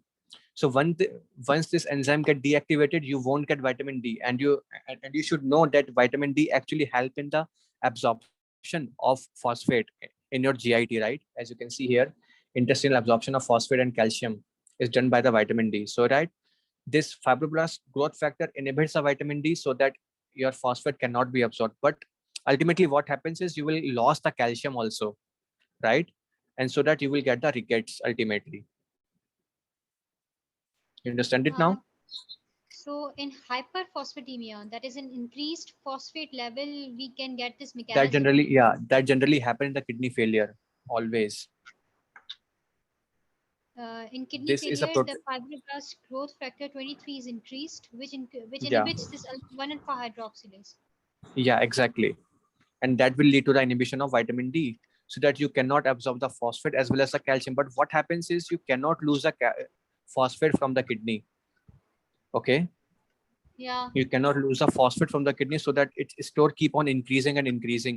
But you will lose the calcium eventually because you're not having any vitamin D to absorb the calcium, right? So Yes. once this protective mechanism fails, you will started having this hyperphosphatemia and hypocalcemia. Okay, and the remaining phosphate, and this phosphate also combined with the calcium, so that the remaining free calcium can combine to the phosphate. You will get again more hypocalcemia, you know. And one of the symptoms that you will get due to deficiency of this calcium and high phosphate is a renal osteodystrophy, which is a destruction of the bones happening in this case because of this high hormone level. Okay, Peripheral hormone. because somehow you need to make your calcium level normal inside your blood, right? So what this hormone does, it will act on the bone, it will destroy them, it will release the calcium from the bone, and ultimately you will get this renal osteodystrophy in the kidney failure patients. Okay. Yes. Okay, Yes. so Steph, I'm gonna ask you about this point. I got a question here from here on my step 1 exam. It was a baby who is having breastfeeding, and they will ask me. They asked me about this, that what supplement is required by this baby. So it would be a vitamin D. You need to know that breastfeeding infants should receive a vitamin D injection or a oral vitamin D, not injection, but oral vitamin D. Okay. Now, in case of excess vitamin D, you need to know that you will get, when you get too much of the vitamin D, I told you that it will start resorbing your bone, right? As you can see here. And you will get a hypercalcemia as well as a hypercalciuria. You will lose too much calcium from your urine. You will get too much calcium in your blood. And hypercalcemia is one of the most common cause of constipation also, right? So you will get constipation, you will get loss of appetite, you will get this hypercalciuria. Okay, and how can you get this vitamin D excess or the toxicity? One of the thing is that granulomatous disease. Okay, for example, sarcoidosis. You need to know that in the granuloma, you have these macrophages, and these macrophages have this enzyme, this 1-alpha hydroxylase, right? Macrophages secrete this 1-alpha hydroxylase enzyme, and this will lead to the increased calcium absorption. Okay, so that you can get this hypercalcemia in case of any granulomatous disease. Because of this 1-alpha hydroxylase enzyme action, it will activate the vitamin D. It will get too much vitamin D, and you will get this hypercalcemia. Okay, similarly, the Hodgkin's lymphoma can also cause the excessive vitamin D. Yes, that's it. Any doubt in vitamin D? Guys, any doubt in vitamin D? No, it's Why okay. not? No, sir. No, Okay, now no. the You just vitamin E, mentioned- which is, You just Yeah. mentioned Hodgkin's lymphoma, and the reason is same, or you have another reason for this? Not the same reason actually, but a different one. I actually forgot the reason. I will mention it What- later in the hematology section for sure. Okay. Okay. Just know for now that Hodgkin's lymphoma can also cause the vitamin D excess. It's somehow linked to the activation of vitamin D only, by the way. Okay. Hodgkin's lymphoma activates the vitamin D that causes the absorption of calcium too much. I will tell you later in the hematology section. Okay. Now comes the vitamin E, which is the tocopherol or the tocotrienol, which is the activated form of the vitamin E. You should know, like I told you, vitamin A, vitamin C, and vitamin E are the antioxidants. Okay, it protects the RBC from the damages. So you see now, if you have a deficiency of vitamin E, you cannot protect your RBCs from the oxidative damage, and as a result, you will get the anemia. Like I told you, in case of vitamin E, you can also get an anemia. Okay, it could be a hemolytic anemia. Okay, which is due to destruction of the RBCs. Okay, and acantholysis you will get, acanthocytosis you will get, which is some kind of a hairy projections from your RBCs. You will study that later. Okay, the muscle weakness you will get, and the demyelination of the posterior column, which is similar to that of the subacute combined degeneration. Like I told you, the vitamin E and vitamin B12 have very similar symptoms. They both will get the anemia, both will get the subacute combined degeneration syndrome, the demyelination of the nerve tracts. So how could you differentiate between the two things? First of all, if they give you a megaloblastic anemia, then this must be the case of vitamin B12. If they do not give you a megaloblastic anemia, then they will surely give you some kind of history of gastric bypass surgery. And if you give you a gastric bypass surgery history, then this must be the case of vitamin B12 deficiency, not a vitamin E. And if they give you a malabsorptive syndrome like celiac spur or the Whipple's disease or the pancreatic insufficiency, then they must be giving you a case of vitamin E, not a vitamin B12. That's how you should differentiate between the two things, okay? As I mentioned here, the neurological presentation may be similar to the vitamin B12 deficiency, but without a megaloblastic anemia. Okay. Or you also won't get the methylmalonic acid level raised. You won't get the hyper segmented neutrophils. You won't get the pancytopenia, but you will get just the anemia in case of vitamin E deficiency. Okay. You should also know that if you give too much doses of vitamin E to a patient, it will, it will disturb the vitamin K functions. It will alter the metabolism of vitamin K, so that the anticoagulant effect of the warfarins are affected, because you know that warfarin is actually inhibits the vitamin K activation, right? So if you give a patient who is on warfarin, vitamin E, you should taper the dose of warfarin. Okay, otherwise you will get a toxicity of warfarin. Okay, any doubt in previous page?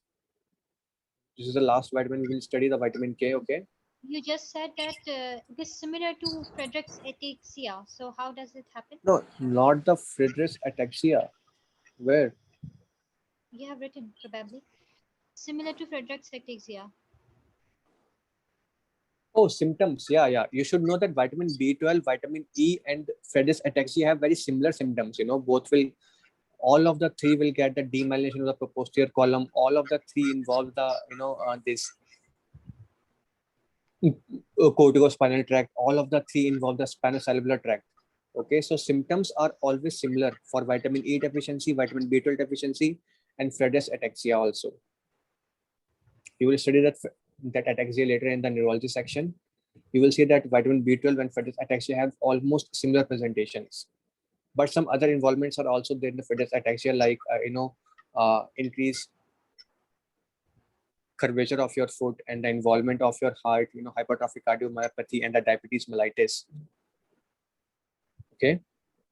So the vitamin K, you should know that vitamin K is required for the clottings. Your clotting factors 2, 7, 9, 10 are and the protein C and S dependent upon the vitamin K for their activations.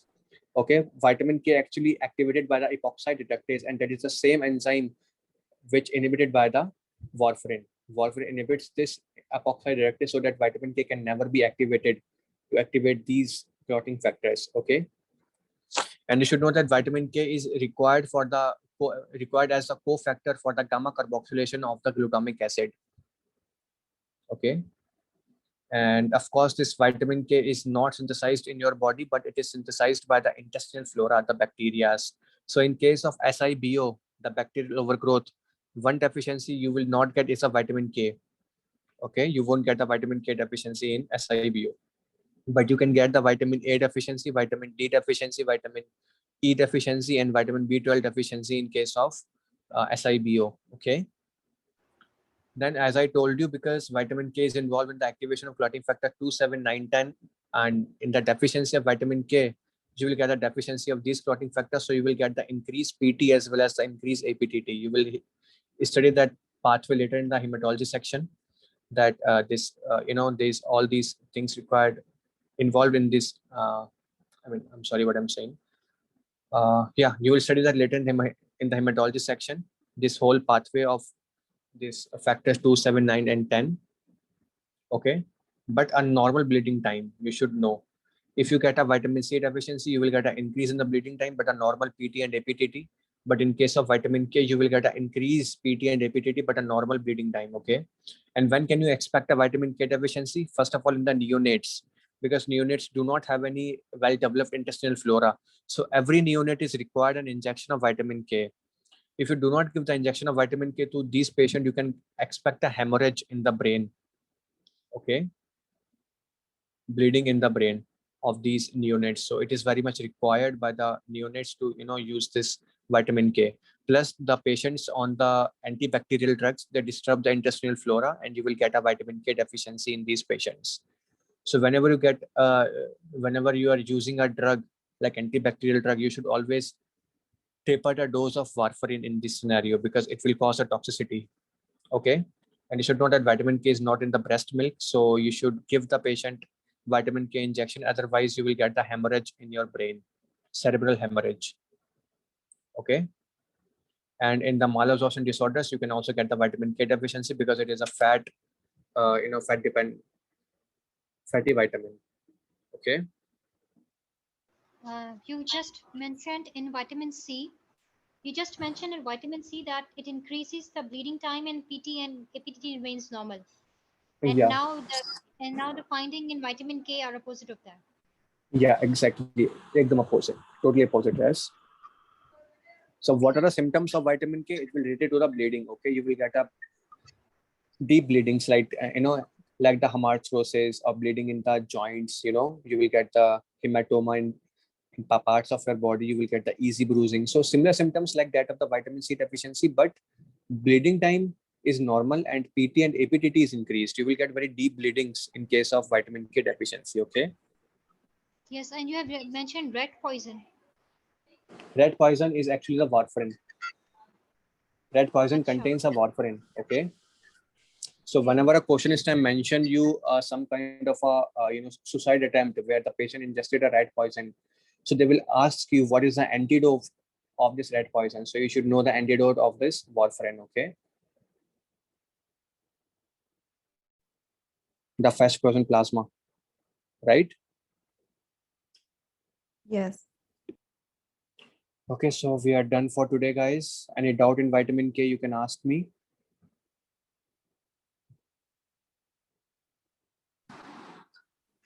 That's okay.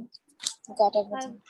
The previous slide where fibroblast growth factor 23 was mentioned. It is not Yeah. mentioned anywhere else in first aid, right? It was the point of UWorld or somewhere else. You will see this fibroblast growth factor 23 in the renal section. I've copied it from there. Okay. Renal Yeah, it's first And in it is, aid. UWorld. yeah, and it is also in the UWorld. You will see a very deep explanation is given in the UWorld about this fibroblast growth factor 23. It is Sure, it's synthesized by the mentioned. osteoblast. Actually, you will see that it is synthesized by the osteoblast cells. So the bone cell synthesizes and they inhibit the synthesis of Yeah. inhibit enzyme 1 alpha hydroxylase in the kidney. Yeah, exactly. Okay. And it only happens in chronic renal failure, like renal failure things, not normally. Yeah, only in the chronic liver failure. It is a mechanism to control the phosphate stores. Okay. Because in the renal failure, you are having too much phosphate in your body. To control this phosphate stores, you need the fibroblast growth factor 23 to inhibit the vitamin D. Okay. A mechanism is developed in your body already. Okay. And the last point regarding cholestyramine you have mentioned in vitamin K only. So What point? cholestyramine, which inhibit the bile acid absorption. So you have just mentioned regarding vitamin K or Yeah. Vitamin A, D, E, K, all are affected. because the bile acid is important for the absorption of all fat soluble Yeah. vitamins. Yeah, exactly. Okay. Thank you. Okay, should we wind up now, guys? Yes. Yes, I thank think you. Okay. yeah. Thank you so much. It was a long lecture today. It's almost 11. Yeah. Thank you for your time. Okay. Thank Yeah, you so thank much, you guys, so for joining me. much. Thank you. Thank you, Then sir. tomorrow Thank we you will be very doing much. the metabolism, right? Tomorrow we will be finishing Yeah. up, right? The Yeah. We will metabolism. finish some metabolism tomorrow. Yes. Yeah. So you Okay. will be Thank doing you. Thanks a according to lot. first aid or it's just the biochemistry you're touching and then you will move on to systems. First we'll finish up. Nee. We will move according to the first aid only. The Oh, biochemistry, then immunology, then the microbiology, and then the Yes. PAT and all these things. Okay. Okay, yeah. sure. Thank Tomorrow you. at the same time? Yeah, same time, 4:30. Okay, thank you. Okay. Thank you so much, guys. Thank you. Thank you. Thank you. Have a nice I got to send us the recording. Good night to India and good morning to the USA. Good night. Yeah. Thank you. Yeah, thank you, doctor. Thank you so much. Sir, one more thing. Tomorrow can we end up early because this is too late. Tomorrow can we? End up early. We will try our best, but we need to finish the metabolism tomorrow, right? Yeah, we will finish metabolism, but like around 10 o'clock, like Yeah, yesterday. sure, yeah, definitely. I want the same actually. Because this is too late. So that Yeah, I I know it is too late. Yeah, I know. I can understand that. We'll try to speed up tomorrow for sure. Okay, we'll speed up from the tomorrow. Okay, thank Try you, to sir. Okay, thank you. Thank you so much. Excuse me, are you able to send us the recording lecture? Oh, sorry. Let me stop the recording.